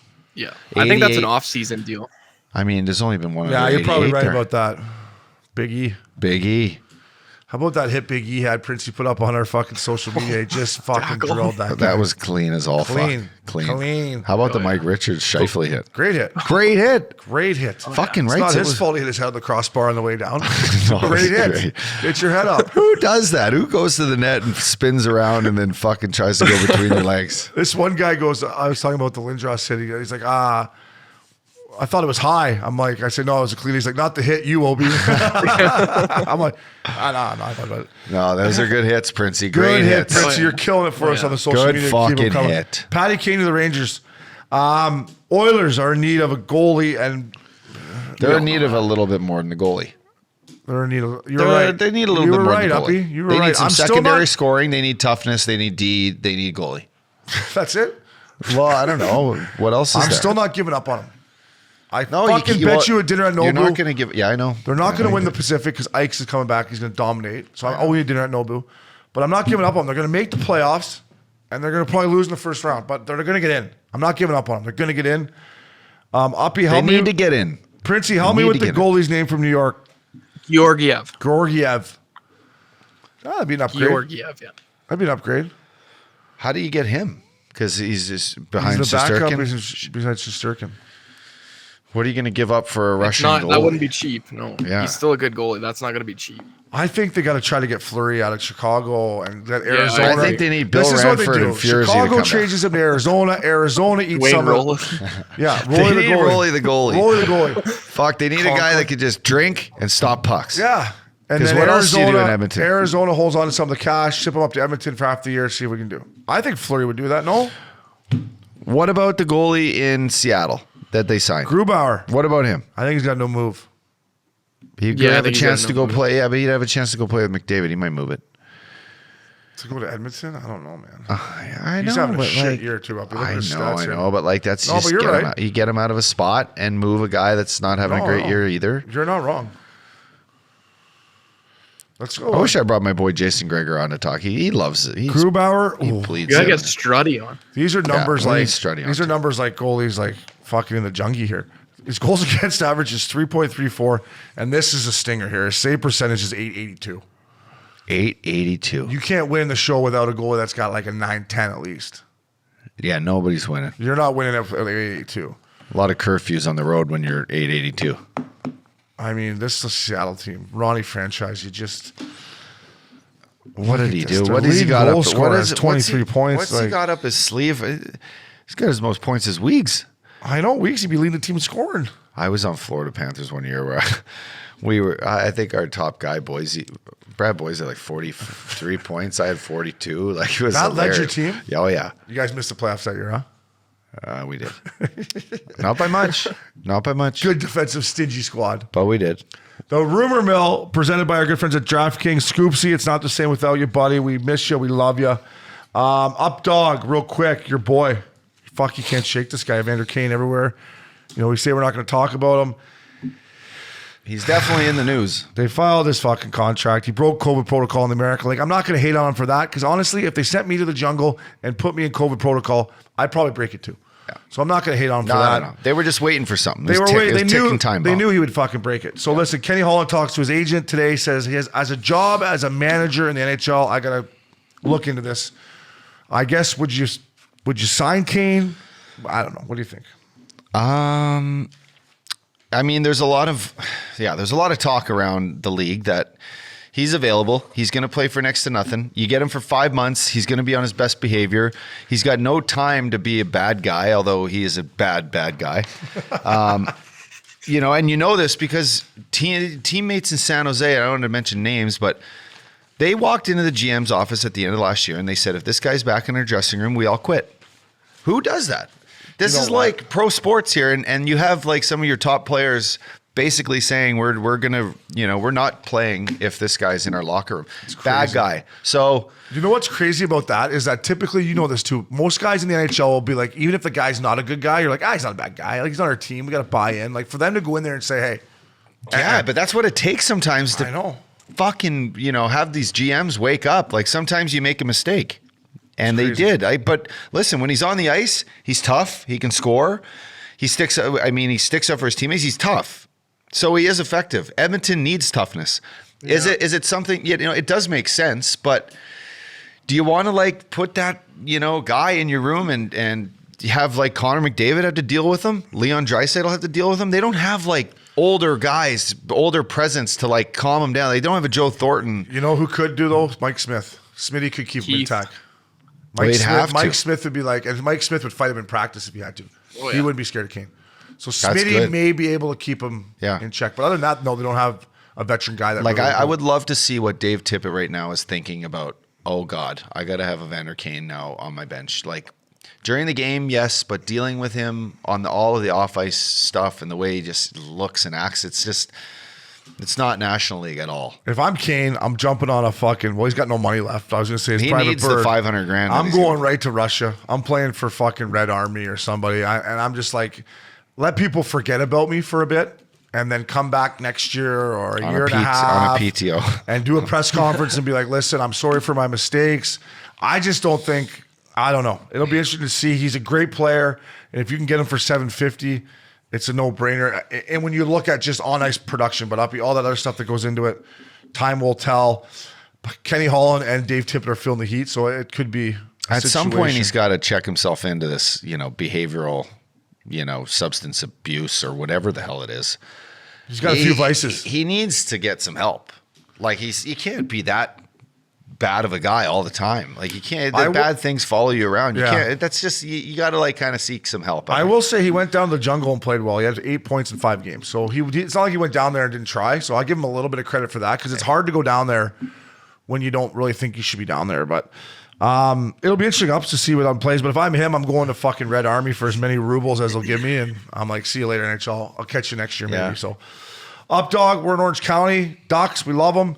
They're officially starting their look for their GM. They got Scott Niedermeyer, Norm, beauty, Paul Correa to help them out.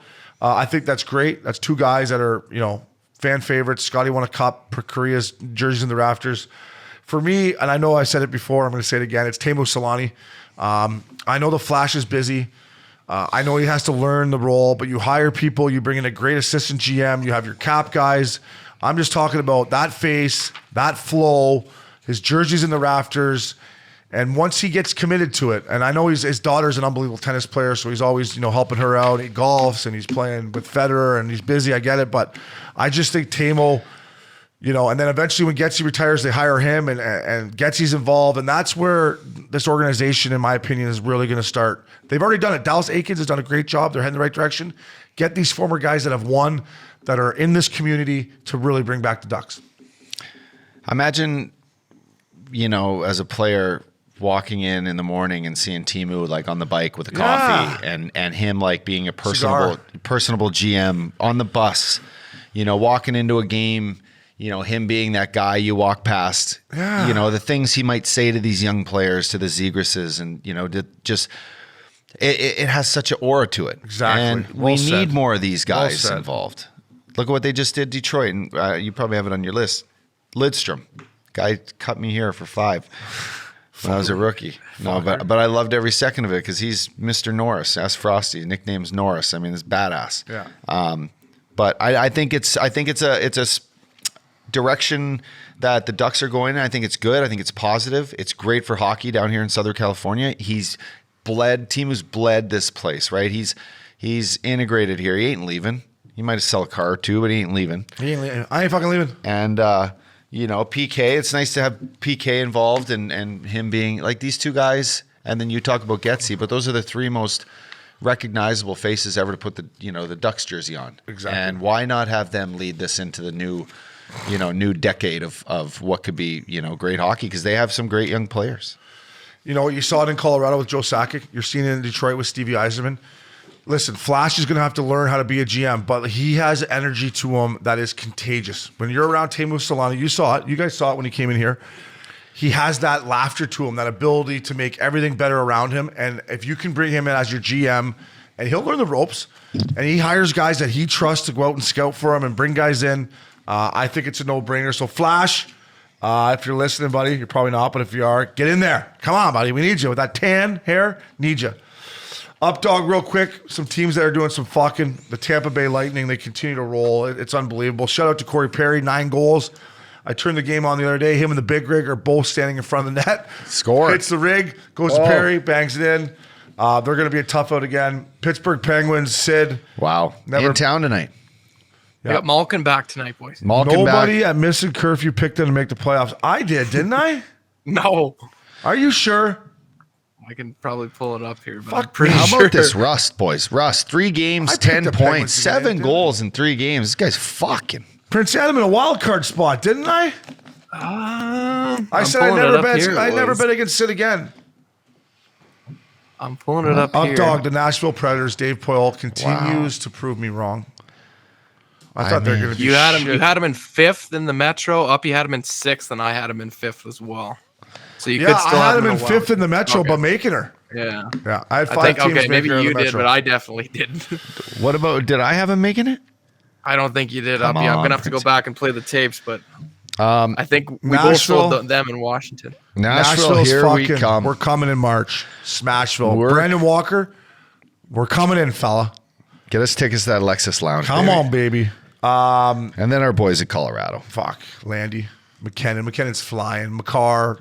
I watched Johnny Michael Yost. Lyles last night talk about going into the 3rd period. They're down 3-2 and just talking about the resilience of these guys. Resilience, And great- of course they come back and great win word. 4-3. Resilience. What a goal by Kadri to fucking close it up. Kodji's had a great year. What a UFA, year. perfect timing.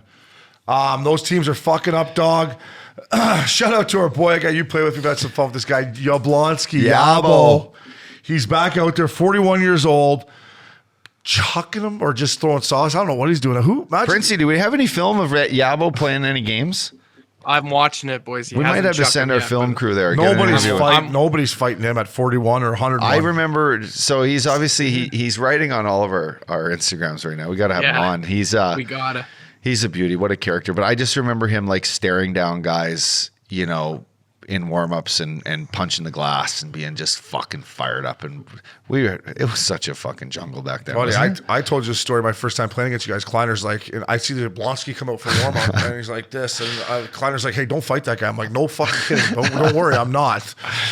I'm gonna say this: if Yablonski's making a comeback, Trevor Gillies, the Train, my boy, one of my favorite teammates. I got a picture of his jersey in my house. Yeah, you do. Train, if Yabo could come back, you could come back, buddy. Dust off that fat jacket that you used to wear on the bike. Get the feet going. Get the tunes pumping. If Yabo's back in the jungle, let's get you back out there. And at least you guys could fight each other. And we could make it into a pay-per-view, maybe like make a little money for you See, boys, a little right? Royal Rumble. This is Little what I'm Royal talking Rumble. about. Yablonski versus Gillies. It's on. Done. They would love to fight each other too. Like they love each other, but they would love to fight each other. Maybe we're onto something. Like just get a hockey rink, get everyone around the circle. Didn't they do that? And just have them come in. They did that in Goon. Just have them show up and drop their mitts and go at it. Trevor Gillies, I love you, buddy. You're one of my favorite. We got to get the train on here too. He's dying to come on the pod. Where does he live? He lives in Augusta, Georgia. Augusta. What? Oh yeah, but Fuck, I've been there. Only one Hooters there to pick up chicks at. Yabo, keep fucking going. I got to see some video of him out there fucking playing. That'd be Augusta, great. Georgia. Augusta, Georgia. He got a nice pad, pool, everything. We'll go out there and see him. Wow. Does he rent it out during the Masters? I bet he does. I think he does. Big dough. Yeah. Big dough. Yeah, he probably does. Up dog. DraftKings top titty. Listen, boys. Fuck me. Obie, I got to tell you. Just, it wasn't your week. You were busy, probably golfing. Not doing No, my password didn't work. I know. But Fuck's going mine on, did. Max? And I 13th place. Attaboy, Uppy. And shout out to my little brother Brento up in Fort Mac, finished 6th. Kid's Always in the top 10, He's it says. always in the top 10. Yeah, My brother's a he's smart always in the fuck. top 10. We're bringing him on. He needs to come on. He looks like Brento's coming on. him and Justin We'll Falk are actually bring him on from his twins. outdoor rink he built for his daughters. It's badass. I saw it. Him and Big Scott. Up dog, good week. Maxie. I feel like Maxie's always in the mix too a bit, right? Like you know what Fuck, you're doing. he's becoming a hockey creature back there. Printzy, what? No excuse for you. 38th. Yeah, I deserve better. I think I need more from you. The Flames fucked me. They pulled Markstrom and put in Vladar at the last minute, and I didn't make the switch, so I had no goalie. I don't think you can make the switch once you put it in, right? Yeah, you can, but you can't like as soon as the puck drops, you can't. Oh, okay, but they had okay. Markstrom as the projected starter, and then 4:55 my time they switched it. Fucking Daryl Sutter, eh? Pinched you. Yeah, and they lost. Hey, Hall, good effort, buddy. 75th, last place. But well, I guess I was 76. My password's in one. I need someone to help me. I reset it. Nothing ups. And then I snapped it because I was on the golf course. I just said, fuck it. So do I get fined or? No, because I've done it a few times. It's an honest mistake. I know, but I find you every time. Yeah, but Winners. we put it towards the good Yeah. fund. Shout out to Collins Dan 459, 144 points. Shmetnikov, Freddie, and our boy Matty Kachuk were his big 3 studs. Collins Dan 495. Congratulations, fella. This week, up dog. We got 4 tilts if they don't get canceled by COVID protocol. Worst 2 words in the world. Dallas at Florida. Anaheim Mini. Coyotes, Colorado. I'm hammering guys from Colorado.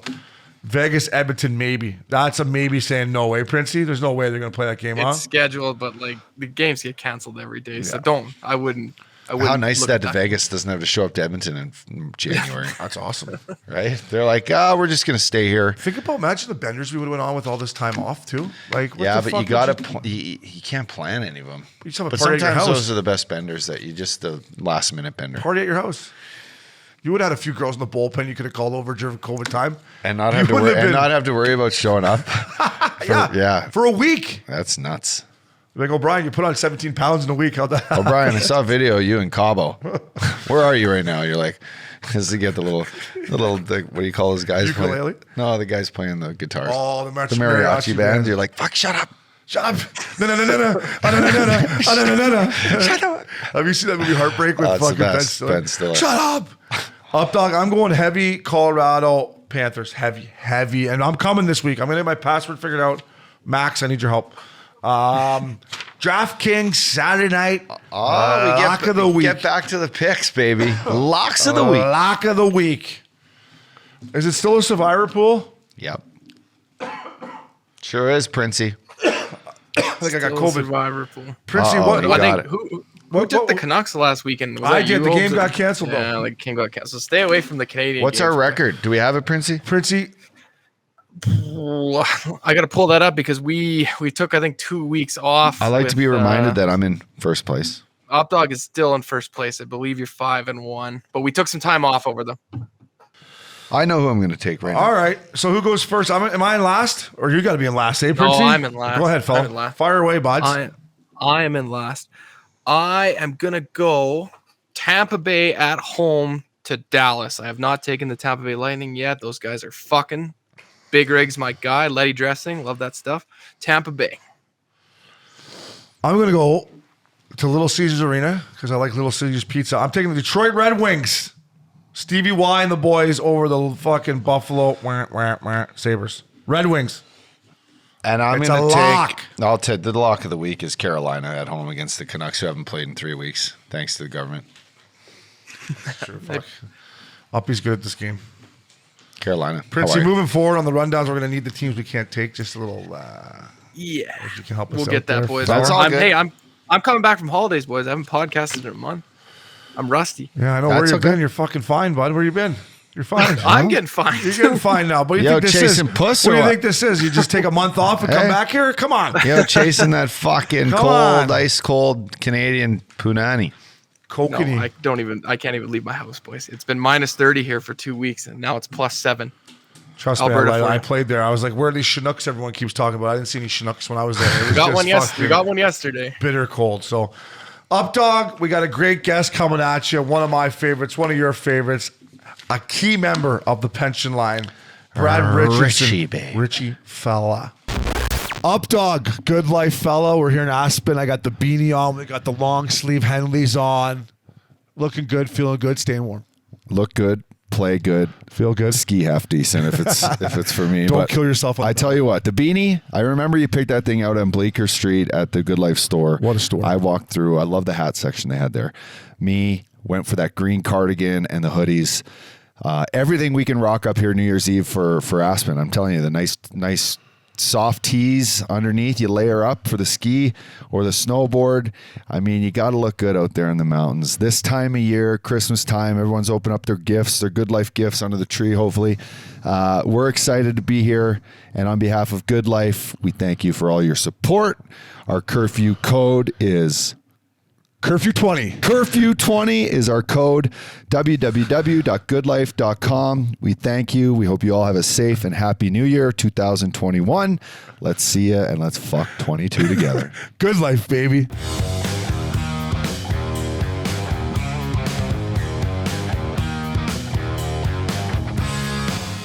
Welcome back to Missin Curfew. Up dog. One of my favorites. One of your One best my boys, fucking- bud. One of your best boys here. Fuck forever. Eh? Forever. Forever. Back in the old Belleville, Ontario days, 4-to-1 fitness with Jason Saprika. This guy was pushing me. Saprika? Jason Saprika. He's your trainer. He was our trainer. Yeah, no, I always remember you talking about him. Because Yeah. you're like, that prick used to make me fucking work out, eh? He was charging me too much is what I was really choked about, to be honest with you. If you're listening out there, Soup Dog. Brad Richardson, Richie fella. Look at that watch you got on your wrist there. Hey, no wonder you got 825 games there, buddy, eh? What's up, fellas? It's nice to have you on, Richie. I know O's been talking about this a long time, and he's a big fan of the Calgary Flames right now and the line that you're on. But it's nice to have you. In fact, when you came on this TV screen in front of us, I was like, fuck, he's been on here before, right? You're like, no, it's his first fucking time. First time. Long overdue. Well, he's such a pro. I can never get him. He's always in the gym working on face-off, getting pucks out. It's hard to get this guy. He's a pro. Well, I never know what you're going to say either, buddy. So hey, I got a Hey, PG-13 here. listen, those are some National League wine cellars you got behind you, and they're looking a little bare. Has the lockdown? Have you been cracking the bed or what? The lockdown might have got the best of them, buddy. Eh? And then Christmas break, you know how that goes. So they'll be stocked soon. Oh, that's great, Richie. Let's start there, fella. We want to get into your team. Where I joke with you when I text with you, but I love watching you compete. I love watching you play the game. We're going to get into that, but let's just talk about the last. We talked to you before you came on. You haven't had a home game in a month. How do you feel about? You said you guys have 50%. I said, until there's fans in the building in Canada, I don't feel like Canadian teams should play with the escrow and all that. How has it been not being able to play at home and dealing with all this stuff on the fly? Yeah, I mean, it's been brutal. We thought we were kind of out of the woods on this, and then all of a sudden we're back to kind of square one where we were in the last couple of years. So it's been super frustrating. We got lucky. We almost got stuck on a plane in Chicago and wouldn't been able to be home for Christmas. So we kind of got lucky. We got to at least come home. Our whole team got it, but it was definitely nice to have it at home instead of being on the road. But the whole fan thing it's frustrating. We haven't played a game, like you said, in a month at home. So our owner kind of put his foot down and said, I don't want to have home games if we don't have full capacity. So I give him some credit there. We're splitting the revenue in this league 50-50, and it's it's one of those things where, it makes a lot of sense. If we need fans in this building to have a successful league. Absolutely. And, we were joking before about, you said you've been in 3 training camps, and I was joking with you about how the groin's feeling, and you said they're barking. But, in all honesty, I talked to Uppy a lot, and I feel for you guys because, it feels like forever ago I played, but you want to play and your body feels good. And the last thing you want to do is practice. And how are you guys doing that mentally? Because you guys have been playing well and you're not allowed. I keep saying, let the boys play. You guys must be chomping. Well, yeah, it's been frustrating. We've been on the phone trying to figure out schedules. We have no idea when, we played, we have one game in basically 2 weeks. So we're sitting here trying to figure out our scheduling. We want to make up. We have, I think, 10 or 11 games to make up. So we're trying to, figure out our schedule. We were supposed to have that Olympic break or, All-Star break or whatever you want to call it. So now it looks like we're not going to have one. So that, obviously hurts me. I had some big plans. I know. I was going to meet you for the old Phoenix Open. Was that the plan? Oh, buddy, I know you were. So, yeah, so things have changed, but it's been tough. I mean, yeah, we want to play games, and I feel like we're practicing 3 and 4 days in a row, and you know how that goes. A lot of bag skates and a lot of, one-on-one battles that at this point in the season, you kind of just want to be playing games and kind of get in the groove. So we're going to have a lot of hockey in the next 3 months. That's for sure. It's so difficult and weird. And in this case, unfortunate that you start the year off like you do, you're healthy, your team, Obie and I think picked Calgary to be a dark horse, right? We expect them to do good, but everything's going great. And then all of a sudden, like, society starts to deal with this, and it's like one thing after another, and just like, your mojo, and you guys had such a good thing going, and now like this break stops. What do you guys like? Internally, are you able to keep that mojo high? Like, I know you can't really practice together at home, during certain situations. But what's like the feel amongst the guys? Like, usually you're out on the road, you're having dinner, you're a big dinner guy on the road. Like, what's sort of the, that protocol now just to kind of stay sane and get ready to play a game every other week? Well, I don't know. I mean, for most of us, it's pretty, unfamiliar. We're used to playing almost every other day or whatever it is. But I mean, I guess that bubble situation we had a few years ago kind of prepared you for just being prepared for the unknown. There's not much you can do in these times. I guess if you look at it from glass half full, I feel lucky that we're still playing. We haven't, we're still getting paid and playing and all that. But it is frustrating because, we go to the States and play, and we got full arenas and we're kind of doing whatever we want. And then we're in Canada, we're kind of locked down, and it's a lot tougher situation. So there's a lot of factors that go into it, and I know there's tough decisions. So guys are just trying to stay ready, and you kind of look at it as a time where you can work on some stuff that maybe has been lacking or slipping the last little bit. But like you said, we all want to play games and get in that routine that we're also familiar with. Have you been able to have your rookie party yet? That's important. Yeah, we banged that out early. Okay, good. Yeah, take advantage of that. Matty Kachuk told me it was a nice little time you guys put together. It was a nice little time. Yeah, what? It was good. It was early in the season. It's always kind of nice to get that team bonding going early. So we had a nice catch steak night and went from there. So. Hey, you talk about playing the States. One of my favorite games I've watched you play this year was when you made your return to the formerly known Staples Center, Crypto.com Center. You were just cross-checking people. Like, you're just big. You, Big Luch, and Louie were just doing whatever you want. I was texting Stoley on the side. He was doing the Fox game. I go, Stoley, this fucking pension line's doing whatever they want out there. He's like, I know, it's a fucking joke. Fucking Richardson's cross-checking everybody out there. But, like, that's why you play the game. Like, you need to be in front of those fans. And before this, Richie, your fans at the Saddledome, it was starting to rock. Well, we got off to a really good start. I mean, we've dipped a little bit the last little bit. I don't know if that's just lack of playing, but we had a great start. And, when we've got our lines got to play together, it's just kind of 3 old guys. We hang out a lot on the road together. We have a lot of fun. So that was probably the most fun I've had so far is playing with those guys.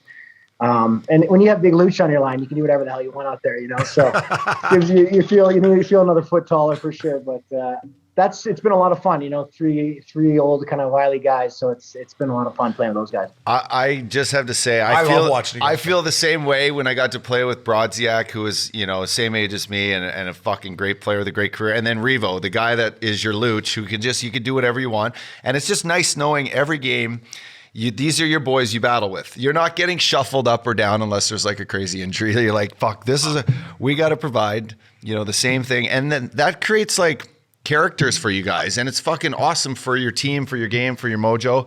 And then for us being on a podcast where we get to absolutely pump your tires left and right every other day. Yeah, Richie, listen, buddy, it took me a while, right? You know my time in Calgary. It wasn't perfect, right? It's like the old ex-girlfriend that, fucks your buddy. You have a hard time getting over it, right? You're like, Christ. And then I saw the 1-5er come out in the Flames jersey and get the nose in the circle and the pension line. I was like, I got to get over it. I got to get over it because this is a team I want to get behind and cheer for, and Goody on the back end. And like, you guys have that veteran appeal to you. That's great. But I want to ask you before we get into that, like, I trained with you growing up and you pushed me a lot. Like, how have you stayed, because you do take fitness very high. How have you stayed ready? And are you allowed to go to the rink, or what the fuck? Are you doing planks with your red wine, or what are you doing there to stay?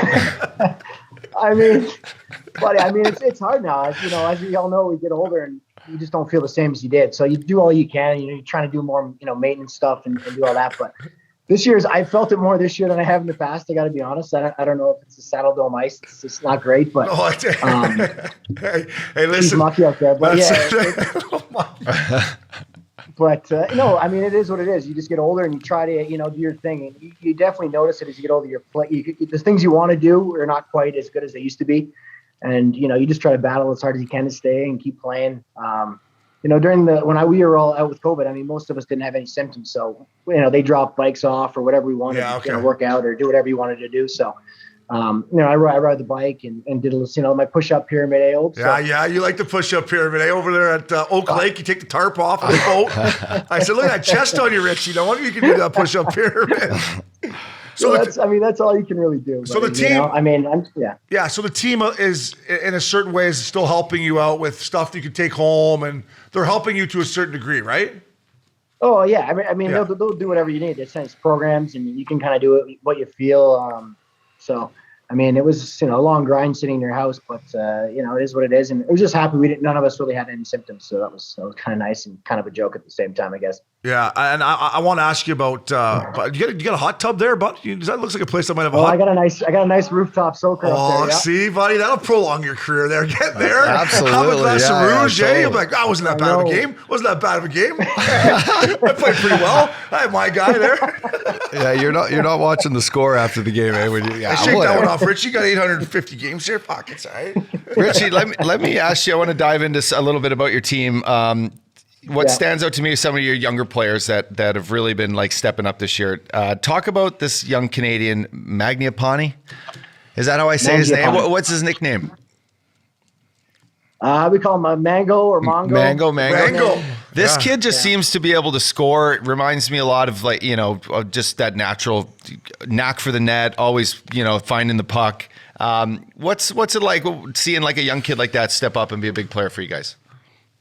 Yeah, he's been great. And before, we didn't play any of these teams last year, and he's just kind of found his stride. I didn't know much about him coming in, but he's got a really, he's got his nose over the puck. He's got a great work ethic, and he can shoot. He just competes. I think he's got 18 or 19 goals, so it's that's a pretty good year right there in itself. But he's just a guy that wants to get better. He sits on the ice after practice, shoots a lot of pucks, and I've found a lot of respect for that kid. He works hard, so you always appreciate that. I got a little. His bucket's crooked though, eh? We got to get him a bucket. Yeah, I don't care about what's going on there. Get back in the head. He's got an egg-shaped head, doesn't he? There's got to be a bucket. He's got a weird shaped head. Okay, pull out a Lanny McDonald's old bucket or something back there at the Dome. There's got to be one that can get out. He's just always skating the fucking things like that. I'll tell you who doesn't have a weird shaped head is this Richie cat. So I'm in Edmonton and I'm playing I'm in a PTO and I'm staying right down by the rink and I'm out having dinner by myself. And I'm at this bar. Solo mission. I'm a solo mission. Which was more like dinner and drinks. Which I was good at. Hey, that's a big thing about the road, right? Dinner and drinks. But anyway, I'm in my hometown, Edmonton, PTO, whatever. And a little do I know that we're playing the Phoenix Coyotes the next day. And I didn't even clue in that our boy might be, in the town. So I look out, it's a cold, brisk day, and I look out, and there's, 3 guys look like National Leaguers, of course, one in particular. But he just had the strut to him, Obie. So I'm talking, I look out, the hair's perfect, sick jacket, and I'm like, look at this fucking guy. Is that Richie?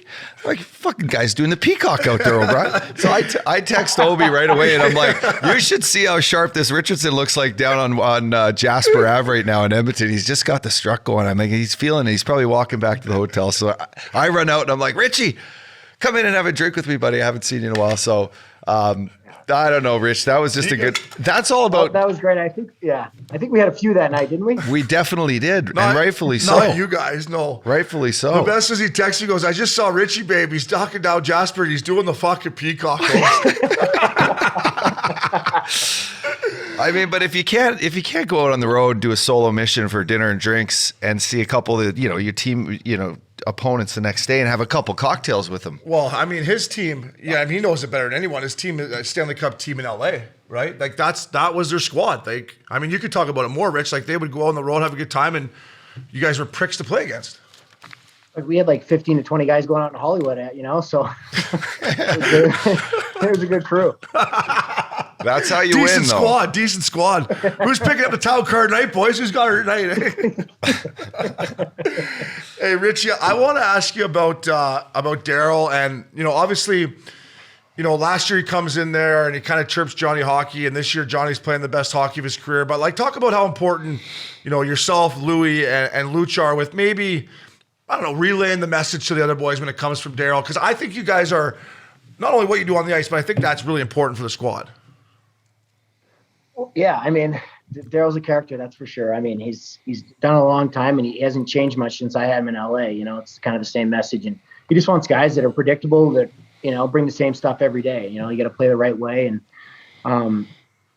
he's certainly delivered. Like Johnny's playing unbelievable hockey. It's crazy to watch how good he is out there. But I think Daryl's had a big influence on that, making sure he's playing the right way. And I mean, Johnny's not going to go out and kill guys, but he's playing the best defensively I've seen him. And that's been the key. Daryl's really wanted a culture change, and he brought some couple guys in that had some experience and that he's won with. So I think that's nice for him, because we know what he wants, and anyone that wants to listen to us or get advice that we know they know where we are. So it's been a good fit. That's huge though. Like when you can have a couple veteran guys that want a mug that can be like, hey, listen, boys, this is what Daryl's trying to say here. He's not like picking on you, like we're trying to fucking get the job done. No, it's here. actually the ultimate situation to have all played for him, to be all on the same team, know each other, to know how, to know when, because you can share his message. You can share this with Johnny Hockey. Yeah. Like, hey, listen, before he starts fucking ripping you, this is what you have coming. Yeah. Like some of the stuff we already know what he's going to say before he comes in. You know what I mean? 100%. Exactly. So we can kind of be like, all right, guys, let's here we go. And that's kind of what sometimes he wants guys to do. He relays a message, but he's also trying to see who will step up and do certain things, and just trying to test you kind of, Has he done anything just hilarious, like after a loss or anything? I mean, listen, I don't know what. I was bored, and I'm like, I'm going to fire on some Daryl Sutter post games. And there was some stuff from his time in LA where I was fucking falling off the couch. Like, he's a funny guy, Richie. Well, you know what? It's like the driest sense of humor ever. Just some of the stuff he does, you just wouldn't expect him to do it. I don't know. So there's been some funny ones. I don't want to bury Daryl, but yeah, of course. He's got some good ones. But I love we always look at his stuff too. Actually, Luch loves looking at his old clips and stuff. So we'll be on. But he always loves the double peace sign as he checks out. So that's like, but he's a character. He's on game days, he's very intense. Day before games, he's intense. Day after games, he's intense. So, jeez, how about during COVID protocol? How is he during a 2-week break? There was one thing, Richie, on the Kings thing where they're like, boys look kind of tired today. He's like, no reason to be tired. They had an off day yesterday. I'm 52 years old. I feel great. He's like, I'm 52 years old. I feel great. No excuses to be tired. I'm like, that's a great line. It's a great line. That is hilarious. Yeah, he's probably used that a few times this year too, but. Richie, you brought up Big Luch, and he's come on the pod, and I think he's great for the game. And I love when he's talking about how he lets up on guys when he finishes checks, but sometimes he lets them off the hook, which he doesn't have to do. Talk about he's got 8 goals. He seems to be moving his feet. It's pretty impressive, man. Yeah, I think he's had a great year. I mean, he's in my opinion, he's kind of one of our leaders, probably one of the top leaders on our team. He plays the right way. He all the boys love him. He's always organizing stuff outside the rink to get guys together, and he's a lot of fun. We have a lot of fun on the road together. A lot of great dinners. He's just, and he's a guy that everyone really wants to play with. Anyone that plays with him, I think, does better. And, it feels, like I said, a lot bigger out there. So he's definitely a Daryl kind of player, up and down and just bangs. So he's a great guy to be around. How about our boy Louis? How's Louis doing? I got a great Louis story from his first time in Vegas. You remember he comes to Vegas, he knocks on the door. He's like, boys, I'm out of here. He's like, here's $400. I can't get any more money. I lost my debit card. I woke up with 4 receipts in my pocket. I'm going back to LA. I'm like, don't worry, Louis. Vegas got you, fella. Vegas got you. Vegas will get us all. But, Louis lives about 30 houses down from me, so he's coming over for some nice soaks too. So it's been good. Team soaks. That's what I needed. That would have changed my whole Flames career if I had a hot tub. I didn't have a hot tub. Well, you had to go live at that condo downtown. You should have went and found a nice pad with a couple wine lockers like that. Yeah, I can't afford to keep the fucking power on for Where those are wine you living? cellars. Look at those things. Yeah, where are you living What, in you got a Calgary generator anyway? in there to keep those going rich or what? Hey, what's that address? Maybe we're coming down there. Oh, boys. Oh, I mean, hey, look at those things. I don't know if it's just the camera. Those are fucking monstrous. Richie, I want to ask you about another guy that's been great to Missin Curfew, Matty Tkachuk. I mean, great kid. Seems like he's just all over it on the ice. I'm more curious, how is he day-to-day in the rink? He speaks highly of you and the veteran guys that they brought in there. Does he bring that energy to the locker room too? Yeah, this kid's great, man. He's awesome. He's such a good player. You don't realize how good he is down low and around the boards. He reminds me a lot of like Ryan Smith in his prime a little bit. Maybe a little bit better passer and more like, fancier plays, but he's just so good around the net, in front of the net. It's crazy. I mean, he's got a big tennis paddle hockey stick there. He knocks everything down with, and he's good. He's a really good player. I mean, that line has been so good for us this year, so they've probably kind of kept us afloat for a lot of the year. But he's a great kid. I've enjoyed being with him. and he brings it. He brings it as as not only just a goal scorer, but as a tough, like in your face type player with leadership. I mean, he's the ultimate guy, hockey creature family, basically. Oh, for sure. Yeah, he's always got his nose in everything. Anytime there's like, a scrum or something, he's going to be in it. So yeah, that's what I like he's a about gamer. him. That's what I like about him. Yeah.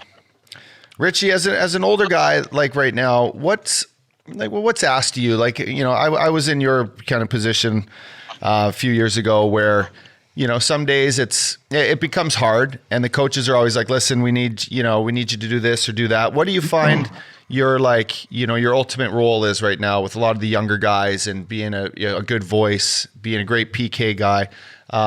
Is there anything specific that these, when you were brought to Calgary that they wanted you to do? I think it's just, be a good guy, I mean, there's maybe some games I'm not going to play or some games I get in and play, but it's all important how you treat guys, how you are on the rink. And, we do have a lot of young guys, and I've been, staying after and shooting, doing face-offs with them and just doing that kind of stuff. I don't know, you never know when it's your last year, and I'm just trying to enjoy every practice, every game, and just, every dinner you go out, you're just kind of, I'm trying to soak it in this year. Last year kind of, obviously stunk with not being able to do much, but this year I'm just trying to have fun. And if it is what it is, I'm working hard and just kind of trying to enjoy the NHL life and just, it's been a long time. And, as you get to the end, it's like you're trying to suck it all in because that's it, Yeah. But buddy, but where at least you get a chance to suck it in. They just snatched it from me. They snatched it from me. That's true. And then, Richie, you mentioned like just like taking it all in.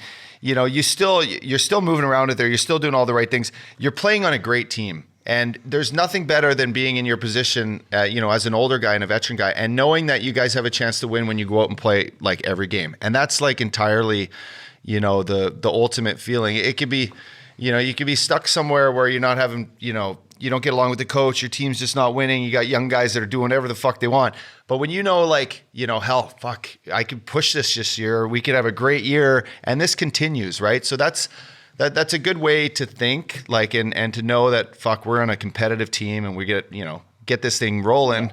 We could win a fucking Stanley Cup, and that's, you've been there before. That's the ultimate goal.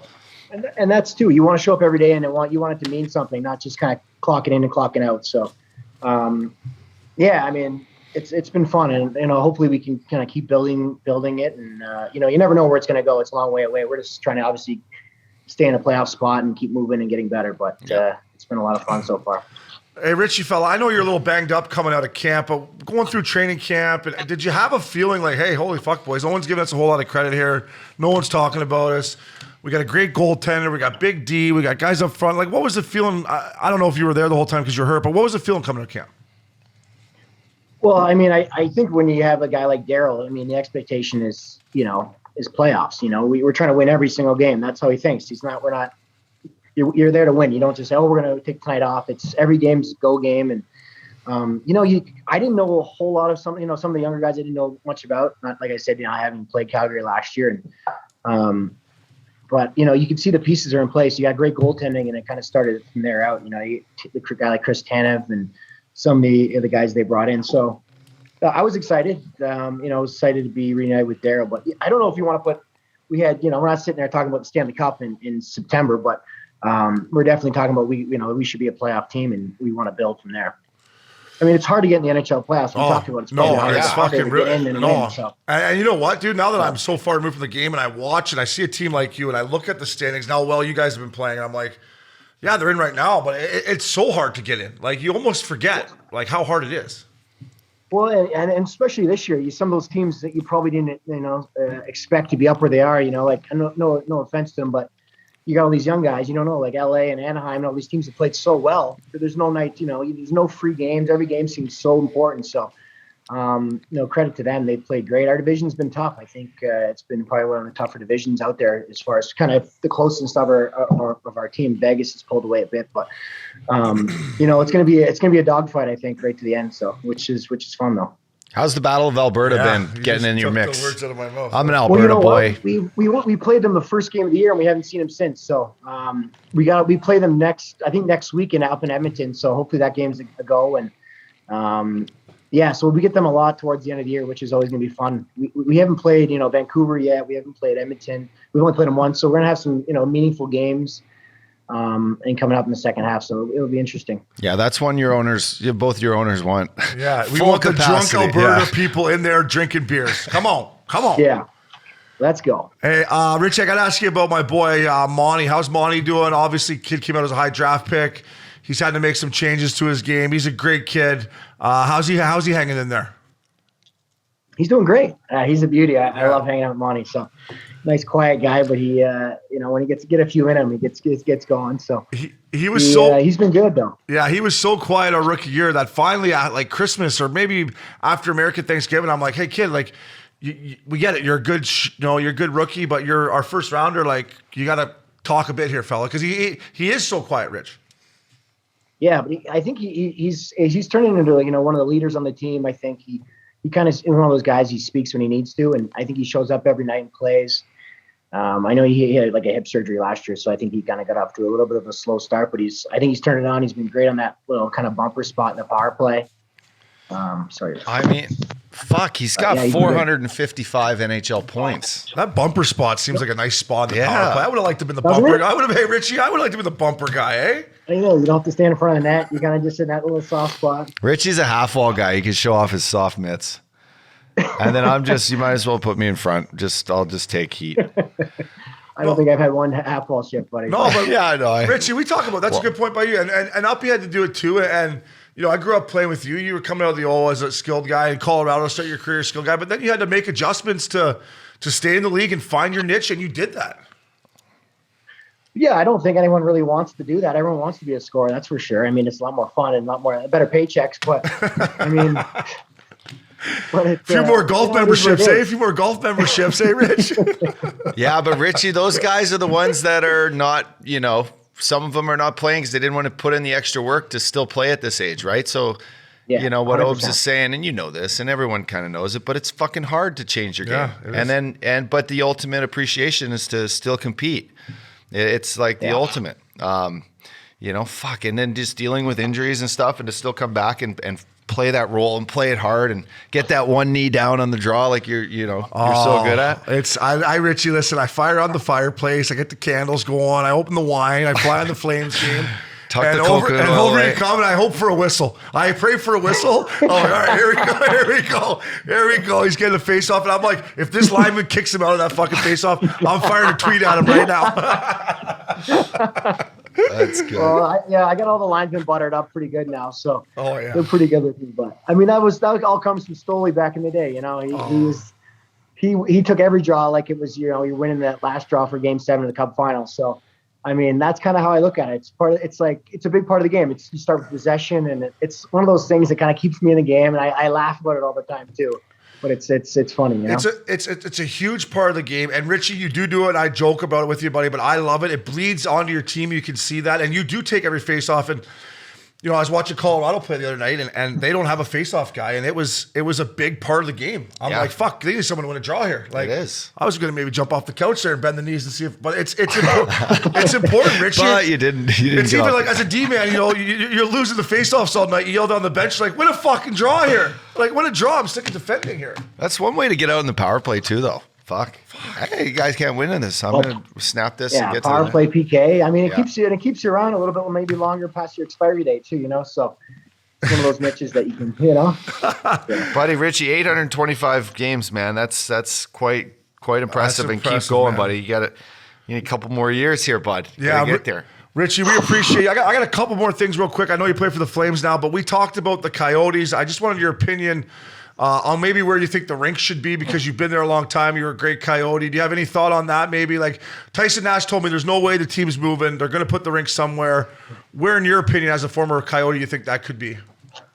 I mean, you know, it's called the East Valley, and that's kind of Scottsdale, Tempe region, and I think that's where it has to go. You know, I mean, it's just the fans can't drive 45 minutes for, you know, 41 home games. But I think if it goes anywhere kind of in that downtown Tempe, Scottsdale area, it's going to kill it. I mean, I don't think that team should move. It's a great spot to live. I mean, Uppy played there. I think it's amazing. One of my favorite spots. But, you know, I'm like really hoping it can work out there. I don't see them moving. I mean, everything I've heard, they're not going to move no matter what, but they got to figure that out. So definitely could be a top 3 city to play in if they get it figured out. Yeah, no I question. agree. No Old question. Town. Put it right in Old Town. Move a couple things around. Put it right in Old Town. I mean, fuck. It's just right beside Bottle Blonde, huh now? no, but figure it out. Like Rich, you know, there's fucking land everywhere. Just put it somewhere, and it Everywhere. becomes I mean, the top 3 destination in the league. You want anyone? You want 100%. McDavid? He'll come down and play. Get him Austin a spot. Matthews? You want Austin Matthews? Yeah, Here he'll he play. comes. Here he comes. No, but you're right. 100%. It's a buzzkill. It's a buzzkill to drive there, and it's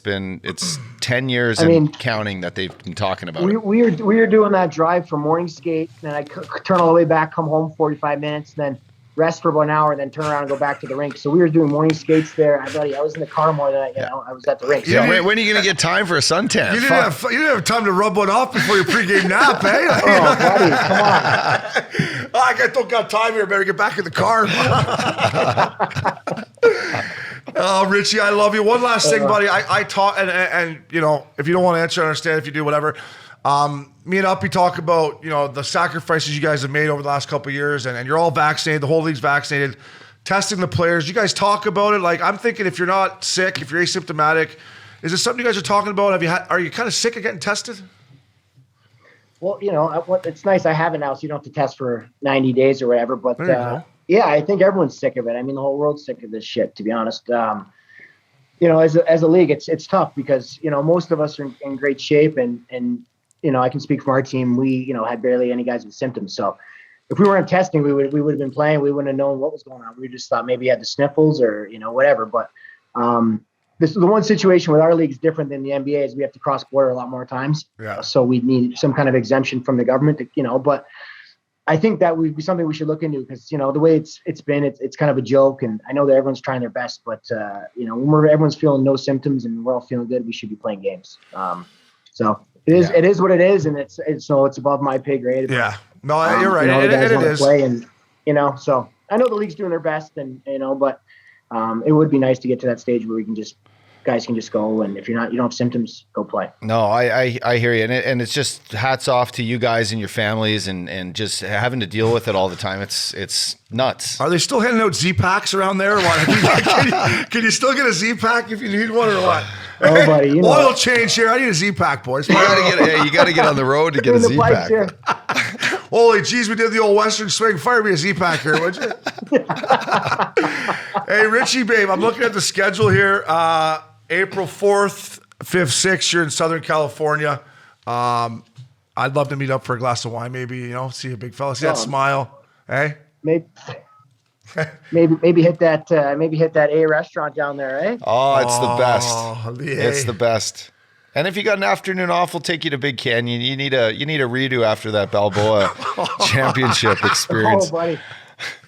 Oh boy. He goes, hey, we're on like the 5th hole or whatever, 6th hole. He's hit like 5 drivers. I was playing with you guys. And he starts peppering his fucking 2-iron down the cock, which I know. I played golf with him for 15 years. He looks at me and goes, you didn't tell me she's a 2-iron track, Obes. I go, you're the fucking scratch here. I figured it just, for the rest of the week, he just piped 2 irons. She goes, she's a 2-iron track, Obes. She's a 2-iron track. I enjoyed the tournament, but 3 days might be a little long for this thing. It's too long. It's way It's too a grind, boy. Yeah, 3 days is way too long. I mean, 2 days max. I've suspended myself from member guests. I will come to yours though if you do invite me. I'll make an exception, but I've suspended myself, Richie. Yeah, it's not good on the body. John Daly did 4 days all those years. Yeah, I got a couple ideas how he did it. Oh boy, porta potties. Hey, Richie, where are you playing golf in Phoenix these days? Yeah, are you Whisper Rock? Or what did you buy? You know what? I haven't done anything in Scottsdale yet. Yeah. I bought a place this place called Pine Canyon in Flagstaff, so I'm a member up there. Yeah. I know. I actually know another little Richie that plays with our boy PJ all the time. He's a good guy. PJ played in your member guest this he came up there and played. Yeah. I hear it's beautiful. I hear it's amazing. Yeah, it's awesome. Yeah, it's a really great spot. So. And what? She's like 15 degrees cooler than down in the desert in the summer. Yeah. In the summer it's like 30. So. Because you're up at like 7,000 feet there. So in the winter, you can ski there actually in the winter. Better take a cart, eh, Rich? Better take a cart. You got carts up there. Oh, buddy, if you won't make it around there, boy. 7,000, I'll be down. Where's Obes? He's over in the bunker on one knee. He's getting a dog at the turn. He's having a kneel. He'll meet us on the back. Yeah. Oh, Richie, I love you, buddy. Keep her going. Yeah, we love you, Rich. We're pulling for you, buddy. Stay healthy. We'll see you in April. Keep her going. Say hi to the boys for us. All right, you guys are the best. Take care, pals. Updog, DraftKings, baby. They're everywhere. We're using their app in the great state of Colorado. It's clean. It's fresh. It's National League. It sure is, Obie, and I love throwing in those last-minute live bets. It's unbelievable. What a foundation. What an app. And we just need to explain to our listeners and NFL fans, the fantasy football season doesn't end with Week 18. The playoffs are a new shot to win big cash prizes at DraftKings, the official daily fantasy partner of the NFL. And this week, new customers can play free for millions with their first deposit. So don't sit on the sidelines, fellas. Get in the game, Obes. Get in the game out there. Playing daily fantasy football is simple. Just pick your lineup of NFL stars while staying under the salary cap. That fucking salary cap up, dog. And score enough points to bring home cash. And a free shot at millions of dollars in total prizes. You'll feel the NFL action like never before. DraftKings is safe, secure, and reliable. And best of all, you can deposit and withdraw your cash whenever you want. I thought you'd never say that because that definitely is best of all. Download the DraftKings app now and use promo code CurfewKings to play for free for millions. That's right. Enter promo code Curfew Kings to get a free shot at millions in total prizes with your first deposit. Do not miss out. Download DraftKings and play for the official daily fantasy partner of the NFL. Minimum $5 deposit required. Eligible restrictions apply. See DraftKings.com for details.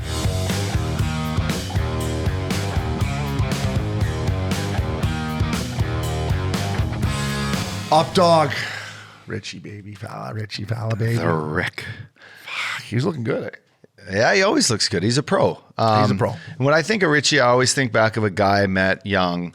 I think I met him at the Maxim Hot 100 party one night with Stoley, Teddy, you, me. No, I was still playing in the playoffs, and you guys were texting me. We were playing the Hawks in the second round. You guys were like, we're going to Hollywood to the Maxim 100 party. Yeah. And then you're like, we ended up at DiCaprio's house. I'm like, is this really worth it? Is the Stanley Cup worth it? I was questioning it at this point. I never partied at Leo's house till this day. Well, we missed you, bud. Fuck. I know. And like me, I forget often the key points of the story. You not being there is a key point. So I Yeah, apologize. no, that's okay. That's But okay. what I do remember, Richie always got a smile on his face. Yeah, he's one of the best. Good young kid. I mean, played Colorado as a rookie with the likes of, Haydukes and Jose Theodore and Sakic. Like Foot. he learned from some pretty epic guys. And then of course the saga of the LA Kings, right? What a team they put together. He was a big part of that, winning a cup here in LA. And then he's your partner at the Balboa, Love You Richie. guys- I've known Richie since he was 18. 17 years old. 17 we years trained old. together. Yeah. Played golf together. Went out to his cottage together. I introduced him to his ex-wife. Sorry about that, Rich. Great guy. I mean, to see him out there continuing to battle. I joke with him about the face-offs, but I love watching him compete. I'm cheering for the Flames because of him and a few other people, but mainly because of him. He's got a new beautiful daughter, 2 beautiful daughters now. His girlfriend Jess is amazing. He's in a good place. He's in a good place, and bet. I'm happy for Richie. So, Richie, thank you, buddy. Keep snapping around. Crispy rice, spicy tuna. Up dog. We talked style before. We got a little style segment. We got our girl We have Sara Civian coming Sara on. Civian from the Athletic and the Carolina Hurricanes coming at you, talking National League swag. Style. Welcome back to Missin Curfew. Hi. Up dog. How you doing? We talk about style a lot. Look at you with the fucking layers on over there. You pay attention. It'll be You're interesting. layering. It'll be interesting to see what our guest thinks. You're of this. layering. That's a nice layer. Is it? You look like Eddie It's Vedder. a light. It's like the light denim with the. You asked me what color That's this was. eggplant. That's eggplant. Is this eggplant? That's eggplant. We'll have to ask our guest. Speaking of our guest, Printzy, who do you got, buddy? You're branching out for Missin Curfew. You're more than just the Instagram guy. You're branching out. He's the influencer. You're bringing on cool people. What do you got, fella? Boys, I'm excited about this one. Me and this special lady, we've been talking about this for a couple of weeks now. So I'm finally happy to bring her on the podcast so we can talk about something unreal that we're going to try to pull off here. I am bringing in from the Carolina Hurricanes athletic writer, Sara Civian. You may know her online, but we've got her here now. Sara, welcome to Missin Curfew. My God, it's an honor. This is my favorite hockey podcast, so I'm very excited to be here. That's Wow. that means a lot coming from a girl from Yeah. Boston. I Good really Boston have to girl. say. Yeah. It does. True. Someone who must know her hockey and her sports and her fashion. I mean, I do like the eggplant. I like your color combo here. The layering's good. I don't know about the ripped jeans, but I'll allow it. Can you Does see he have those? ripped jeans oh, on? she can see them. Ripped jeans are not allowed on the podcast. Does he have ripped jeans on? Shoot. I thought they were jorts. Sarah, good eye. That's another fine. What do you for think Uppy. of Uppy's these- getting fined What all do the you time. think of these The Canadian kicks? jorts will What do be you think fine. of these Asics? These are my boy Colin Right. Brickley is my Asics guy, and I haven't busted these out in a while, but these are sweet. Those are bright. I do like them. Thanks. Redemption. So, Sara, where are you from? Enlighten our listeners of where you're from, where you went to college, how you got into sports, and why you love hockey so much. I'm from Canton, Massachusetts, like 20 minutes south of downtown Boston. I grew up in the North End. Italian family, own a restaurant there. I got into hockey. I played it growing up. My brothers did too. Just kind of the thing you do in Boston, right? I was better at lacrosse, but that's a story for a different day. Tough sport. I went to Penn State. yeah, tough, right? That is tough. That's where I sport. learned how to cross check, was playing lacrosse. Yeah, and slash. Fucking rights. It's unbelievable. A lot of the guys in the league these days. Tyler Sagan, I know, is a huge. John Tavares. There's a lot of them. Dave but Boland. Yeah. Bully really, could yeah. cross check and slash with the best of them. Oh, he was an incredible lacrosse player. I believe it. He cross checked the Sedines every game.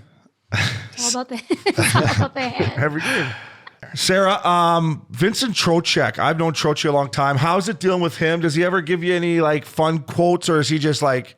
I feel like he's just cliche central. Troche, is he cliche central? He was going to come on my podcast earlier this week, actually, but then the whole COVID situation with the Canes. I have to say, unfortunately, in front of cameras, he's a little like one-word answer monotony. But I know he's not like that because he told me he's best friends with Keith Yandel, and I know Yandel is going to like some colorful guys. So I think I want to unlock more from Trocheck. I think there's more, but I understand like these guys in front of cameras. I don't think I'd be able to talk well. So.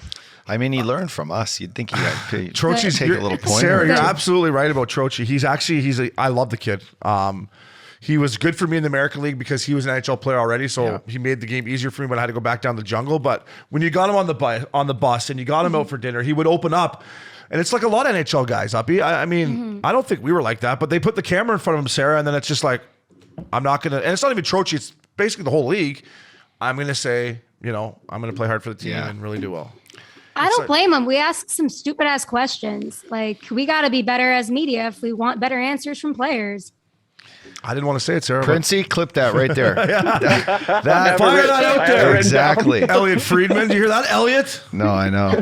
Times are great. times are changing. Times are changing. Slide over, boys. We're coming in. Ask her about Rod the Bod up, dog. Please do. Rod the Bod. Does he do any interviews with no shirt on? Okay, I can't ask you that. Hamilton used to do that for some reason. I think he does it with the Devils. So I don't know always what used to that's do that. Oops. But Rod doesn't. He's humble, but you can still see his veins like popping out of his neck and his face. But everybody has this idea about him that he might be scary or something, but he's actually like one of the best people I've dealt with in hockey. He just has a lot to say. He's so well articulated, and it's easy to see why these guys will do anything for him. He gives them respect back. It's so true. I had him on my NHL show, and after I was like, fuck, I'd block a shot for that guy right now. I would go out there and block a shot for Rod. And I didn't even like blocking shots when I was in the league. He has that like demeanor about him that when he talks to you, you're like, you're in. You're in. It's also something to hear it from like a coach who could probably like tell you to just move over because he's going to play the game better than you. I'll win this face off. Get out of my way. Like it's not like listening to a coach that you could barely put his skates on anymore. You're Sara, listening. I was watching, sorry to cut you off. I was watching the game the other night against the Canucks Hurricanes. There was 21 icings, which was kind of a snooze fest. Thank God I had my red wine going or I would have fell asleep. Rod the Bod, the year you guys won the Stanley Cup, how many faceoffs do you think you took that year? It's a big number. Guess big, Uppy. In the final game? In the whole year. It's a big number. Okay, what's average usually? Bor Horvat so far has taken 250 faceoffs. Okay, so he's taking, and that's only a quarter of the season. Quarter of the season. Okay, he took 2,200. Wow, fuck! He just went over 2,000 faceoffs. He took the year you guys won the cup. That's insane. Unbelievable. And he was averaging like almost 25 minutes time on ice that year, and he was into his 30s. He's just a beast, and he kind of paved the way on longevity in the league. I feel like I don't know if he single-handedly created it, but like he showed the importance of working out, and it pays off, Agreed. Yeah, Rod, I love you, but workout stuff. You're like, I'm gonna golf. I'm gonna golf, and I gotta golf, tip my hat. Rod, I gotta go to Hollywood. I'll play some pickleball. Yeah. I should have played pickleball during my playing career. I would have kept No, me tough on the knees, but That's true. Sara, let me ask you. Well, I guess let's just dive in. Can I ask her about one more player before we go? Oh yeah. Before we jump into your cool idea, which is super No, cool. I wasn't going to ask about that. Oh, no, Yeah, sorry. Can I ask you about Jordan Martinook? I love this kid. I love his energy. I love anytime they show him before a game. Like, what's he like to deal with day to day? Is that pure? Like, it seems like it's real. Oh, yeah. He's so genuine. He's so funny. I feel like he doesn't take a second off. And he does have this fan named Emma who has special needs, who he's kind of taken under his wing. And she calls him her best buddy. And they have this special bond. And I feel like he's such a good ambassador for the Hurricanes, if that makes sense. His dad's also hilarious. He's gotten in one many a time, and he's Hurricanes tailgates. But Martinook's the best, and they almost weren't going to re-sign him. And I think Rod fought for him, and I can totally see why. Got to have those glue guys. Energy guy. Yeah, He looks 100%. like a glue guy. He's a beauty. Sara, what did you notice about like NHL travel? You said you're on the planes and with these guys. Like, what were you most impressed with of how these athletes have to live on the road, and the long enduring road trips and just life on the road in general? What kind of stood out to you? Yeah, it just keeps going and going. And I got a bigger appreciation for especially the back-to-backs. It's like, I can't even write about this. I guess I have to suck it up and do it though, if they are going to play. The dedication, especially some of these guys eating these big minutes, people don't really understand what it's like. You get to Tampa at 4 a.m. and you have to go to bed and then be up for skate or whatever it is. There's a lot going on, especially when Jordan Martinook's playing Nickelback on the plane constantly, which he is. Chad Kroger. Who's playing Nickelback? Martinook. Is he really? Is obsessed. Yeah. Oh, Yeah. no. And he's gotten like the Europeans into. I don't. What do you mean? Oh no! Printzy hate probably does. Nickelback. Printzy, do you love Nickelback? You're an Alberta I guy. love Nickelback. Oh, Yeah. Jesus. Do you guys not see our Saturday Hockey Night Canada posts every Oh, Saturday no. at 4:30? It's Nickelback. It is, isn't it? Alberta. Flowers guys. is buddies with Chad Kroger. Listen, and Chad, I have an I'll issue. tell you Chad about Kroger Chad. one time. Chad. He knows what I'm talking about. Listen, Chad would be at the Roxy or wherever in Vancouver many nights. No, not the Roxy. Yeah, I would miss the see him at the Roxy. I would see him mainly just he liked the Roxy more than I did, to be honest with you. Roxy. I take the heat for the Roxy. Chad, what's his name? Kroger. He should take the heat.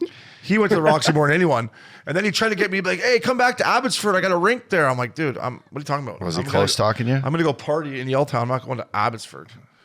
So Flowers. I'm not a huge Nickelback fan. I think he's a really nice guy. I don't love their music. Oh, you did at one point in your life, but that's like Did I? you did. Okay. You did at one When point. was that? It was probably in 2001. Princey, don't hate me for this. Hey, our friendship's not over, is it? That Rockstar? Rockstar? I don't know, man. I'm a maybe rock not, like, star. No. How does the Rockstar song go? Everyone kind of liked that back in the day. It's I'm terrible. through I'll play standing it. in line at clubs I'll never get, and it's like the bottom of the ninth, and I'm never gonna win. Wow. See? Yeah. See? That was unbelievable. She's been hanging out with Martinook on the plane. See, she's been listening. She knows all the words. That was unbelievable. Maybe, So you know that I have song, a banger. and you probably liked it. I I bet you made out to that song in high school as some lovely chick in Port Hope. I don't know. Maybe. Photograph? I'll tell you what though, and this isn't even Chad. This chicken. isn't even Chad's fault. This is a Larry Flowers story. So I'm in Vancouver. I go back to Vancouver, and Flowers is like, "Hey, Chad Kruger is doing a charity softball game Oh, this is in why you hate fucking him. Surrey." I'm like, dude, we're not going to Surrey on a Sunday after mixing it Friday night or Saturday night in Yaletown. Yeah, it's for charity. Long story short, I get there. It ain't for charity. It's Chad Kruger and his buddies playing fucking softball. So now I'm in Surrey, hung to the gills, when there's a party in Yaletown and I'm playing pickup softball with Chad Kruger. I'm like, what is going on? There's no charity here. This is no for charity. This is for pleasure. And my pleasure is in Yaletown, up dog. Yeah, I know. So maybe that's why I don't like them. Am I the only one? Do you like them? Do you like Nickelback? No, I don't. Okay, Sarah, do you like them? She I likes think the him. hate is overblown. I don't love them. I ironically like them, but Jordan loves them. I love Jordan. I listen. I've been to Chad's house too. He did have a nice barbecue for us after that pickup softball game. He's got some cool stuff in his house. You gotta invite Martinook. What are you doing? You really love the guy. You really do. I could tell. I think he's a nice guy. I don't like his music. I think he's a nice guy. Deep down, you're probably gonna rock it on the way home today. I'm gonna pump Nickelback on the whole way home. I Right know now. you are. I know it's beautiful. We got off topic there. Sarah, talk about this cool. Where did you come up with the style rankings online stuff? Me and Uppy have talked about players being able to wear what they want, obviously look good. We just think this is such a great idea by you. No, as I said before, I'm a big fan of your podcast. So I was even listening to you guys saying, wear whatever you want. And it just kind of, obviously the Coyotes and formerly the Leafs were loosening the dress codes. And then I just kind of looked at them and I just kind of looked around the league, and guys have been dressing up lately and they've been wearing great outfits. So I'm like, why don't I don't know much about fashion. As a disclaimer, I feel like I'm sitting here judging people. Meanwhile, I'm making a writer's salary and I'm wearing a sweatshirt to practice. But these guys, I want to highlight their personality in a way, right? Because I think the league gets a bad rep of the guys don't have personalities, but some of that is us not asking good questions. And some of that is obviously the group mentality. So I love when guys kind of stray from the grain and do something new. So I'm just kind of trying to take stock of that, You say you don't ask the right questions. I always liked interviewers or writers or TV personnel who had a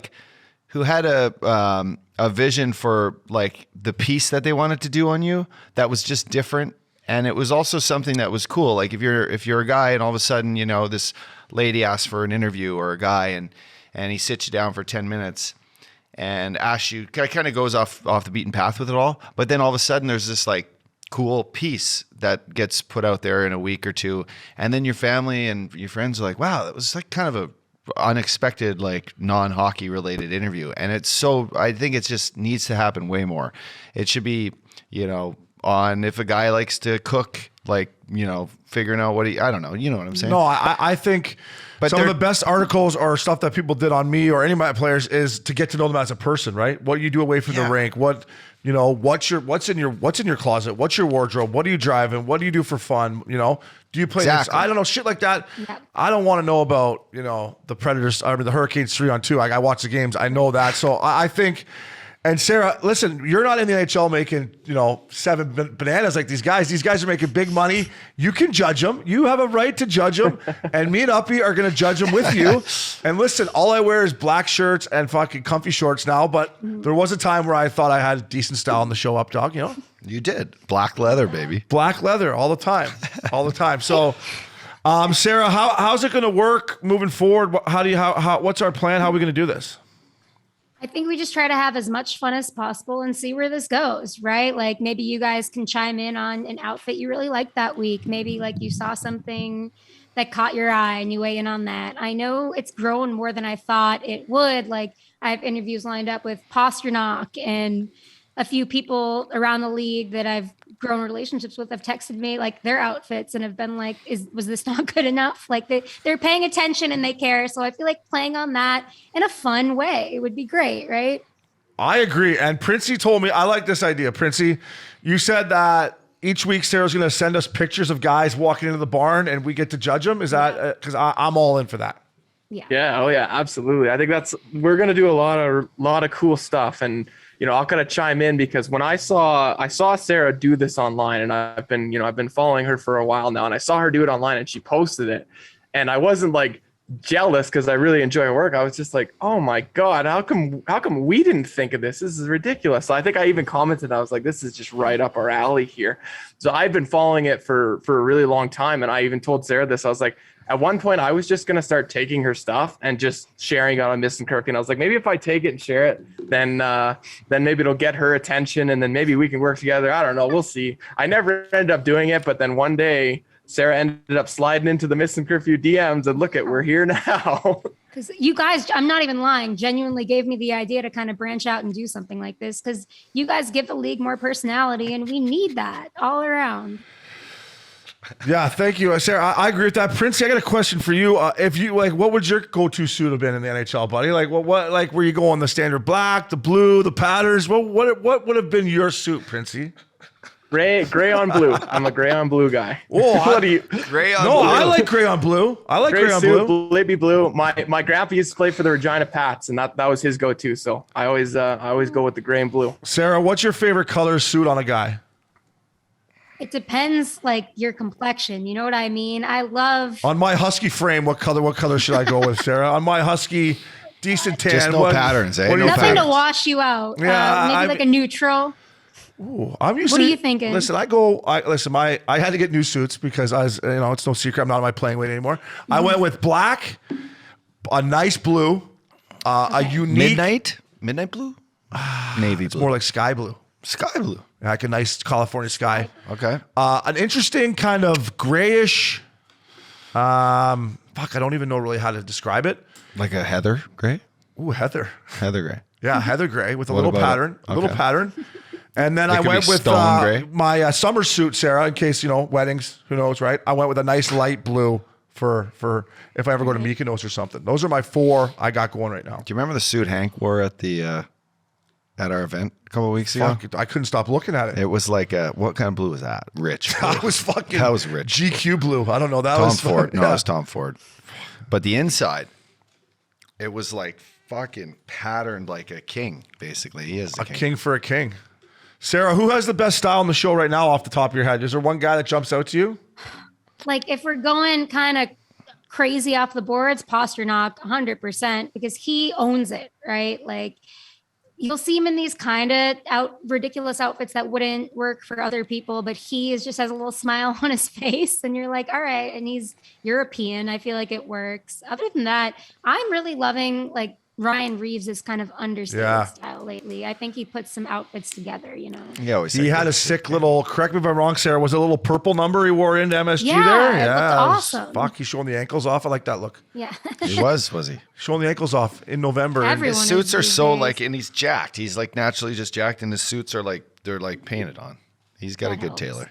what about shirts? I'm a big white, keep it white under there. Should you have patterns, Sarah? Or I'm like just a standard white, blue, or black kind of shirt guy. It depends what you're doing, who you are, and probably if like you're winning. I feel like if you're on maybe a 10-game win streak or whatever it is, go ahead and wear the pattern. But I don't know if I'd do that after a string of losses. true. Regardless, I don't know if I'd do that, but certain people. Did you ever wear like the same suit? You that had a was pretty good one? colorful fucking suit collection there, didn't you, William Scotty Upshaw? You had course I did. yeah. Yeah, You had some three-piecers. I had a couple. I wore one to the NHL Network with you. You did. Right? You did.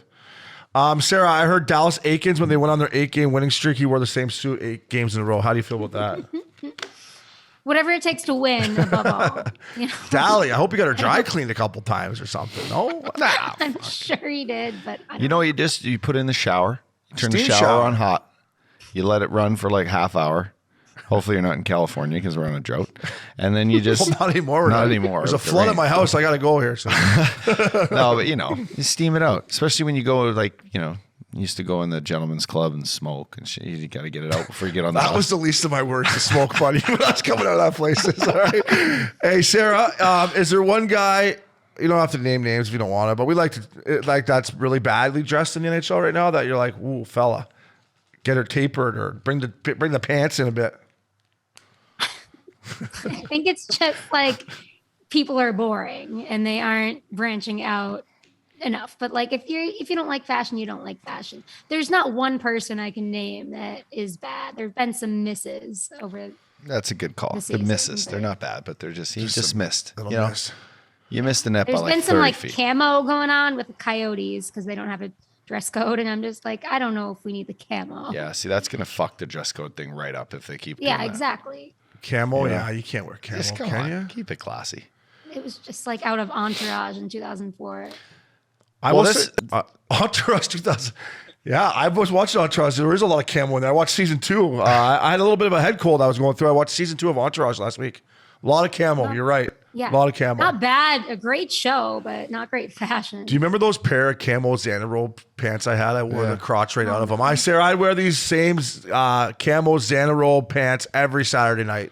Stretchy. You got to show the people a picture. They were, yeah, maybe. I might I be able to have- track. You I got have- one for sure. Of Well, I me. have the one in my pair that we all had them. We all had them. Xanarobe and fuck, we all had them. Flower still wears them Yeah, well, because he's an idiot. Sarah, thank you very much.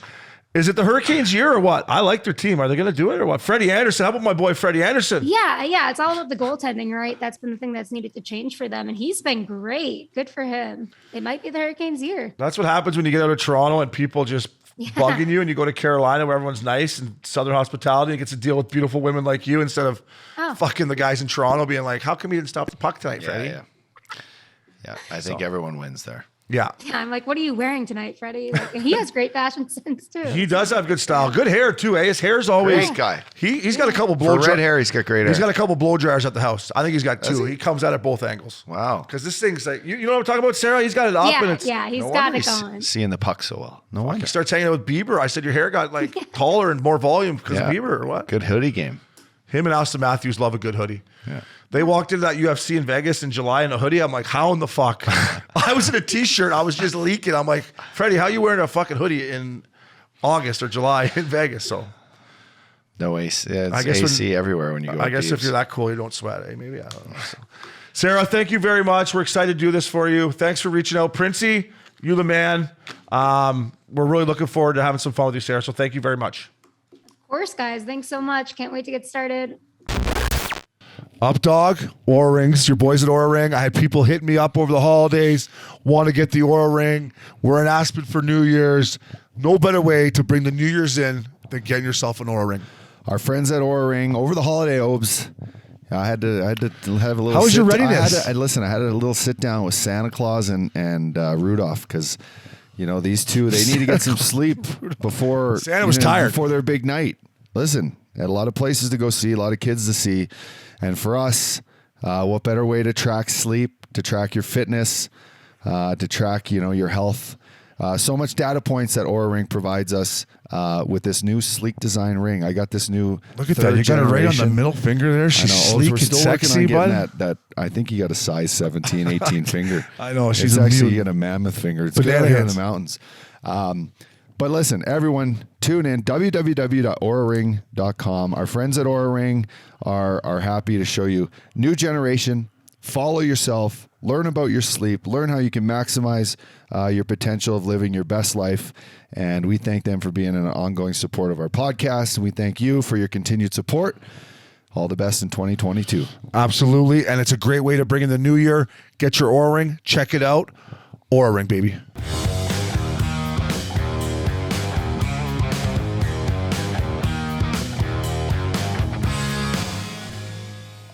That was awesome. Uppy, something cool here we're doing, right? We want to, you're a stylish guy. I wear black t-shirts and leather jackets. Yeah, listen, we're going to critique. I ain't giving away points for nothing. I like it, buddy.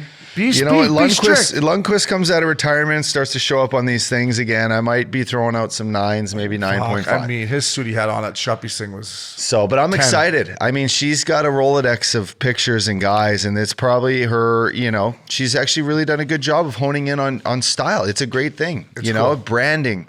Now we're talking about, the metaverse. You're going to buy these new suits and ties in the metaverse soon. Pretty crazy. Yeah, I know that stuff. I still don't get that when you explain it to me. But to Brad Richardson again, thank you, Richie. Sara, thank you. Printzy, good job setting that up. Thank you, Printzy. Always a pleasure having you in the studio, buddy. I love getting in here with you and snapping around. It's highlight of my week. No golf tomorrow, huh? I got a busy day. I got a busy week, man. I'm back here by myself. I would say whatever you got tomorrow, fucking bump it. And let's see. I'll see you on the first tee at 12 o'clock. Ladies and gentlemen. Tricky. That was Missin Curfew. Missin Curfew. Stay skinny 'cause we just won't eat, and we'll hang out in the coolest bars in the VIP with the movie stars. Every good gold digger's gonna wind up there. Every playboy bunny with the bleached blonde hair, and we'll hey, I wanna be a rock star. Hey, I wanna be a rock star. I wanna be great.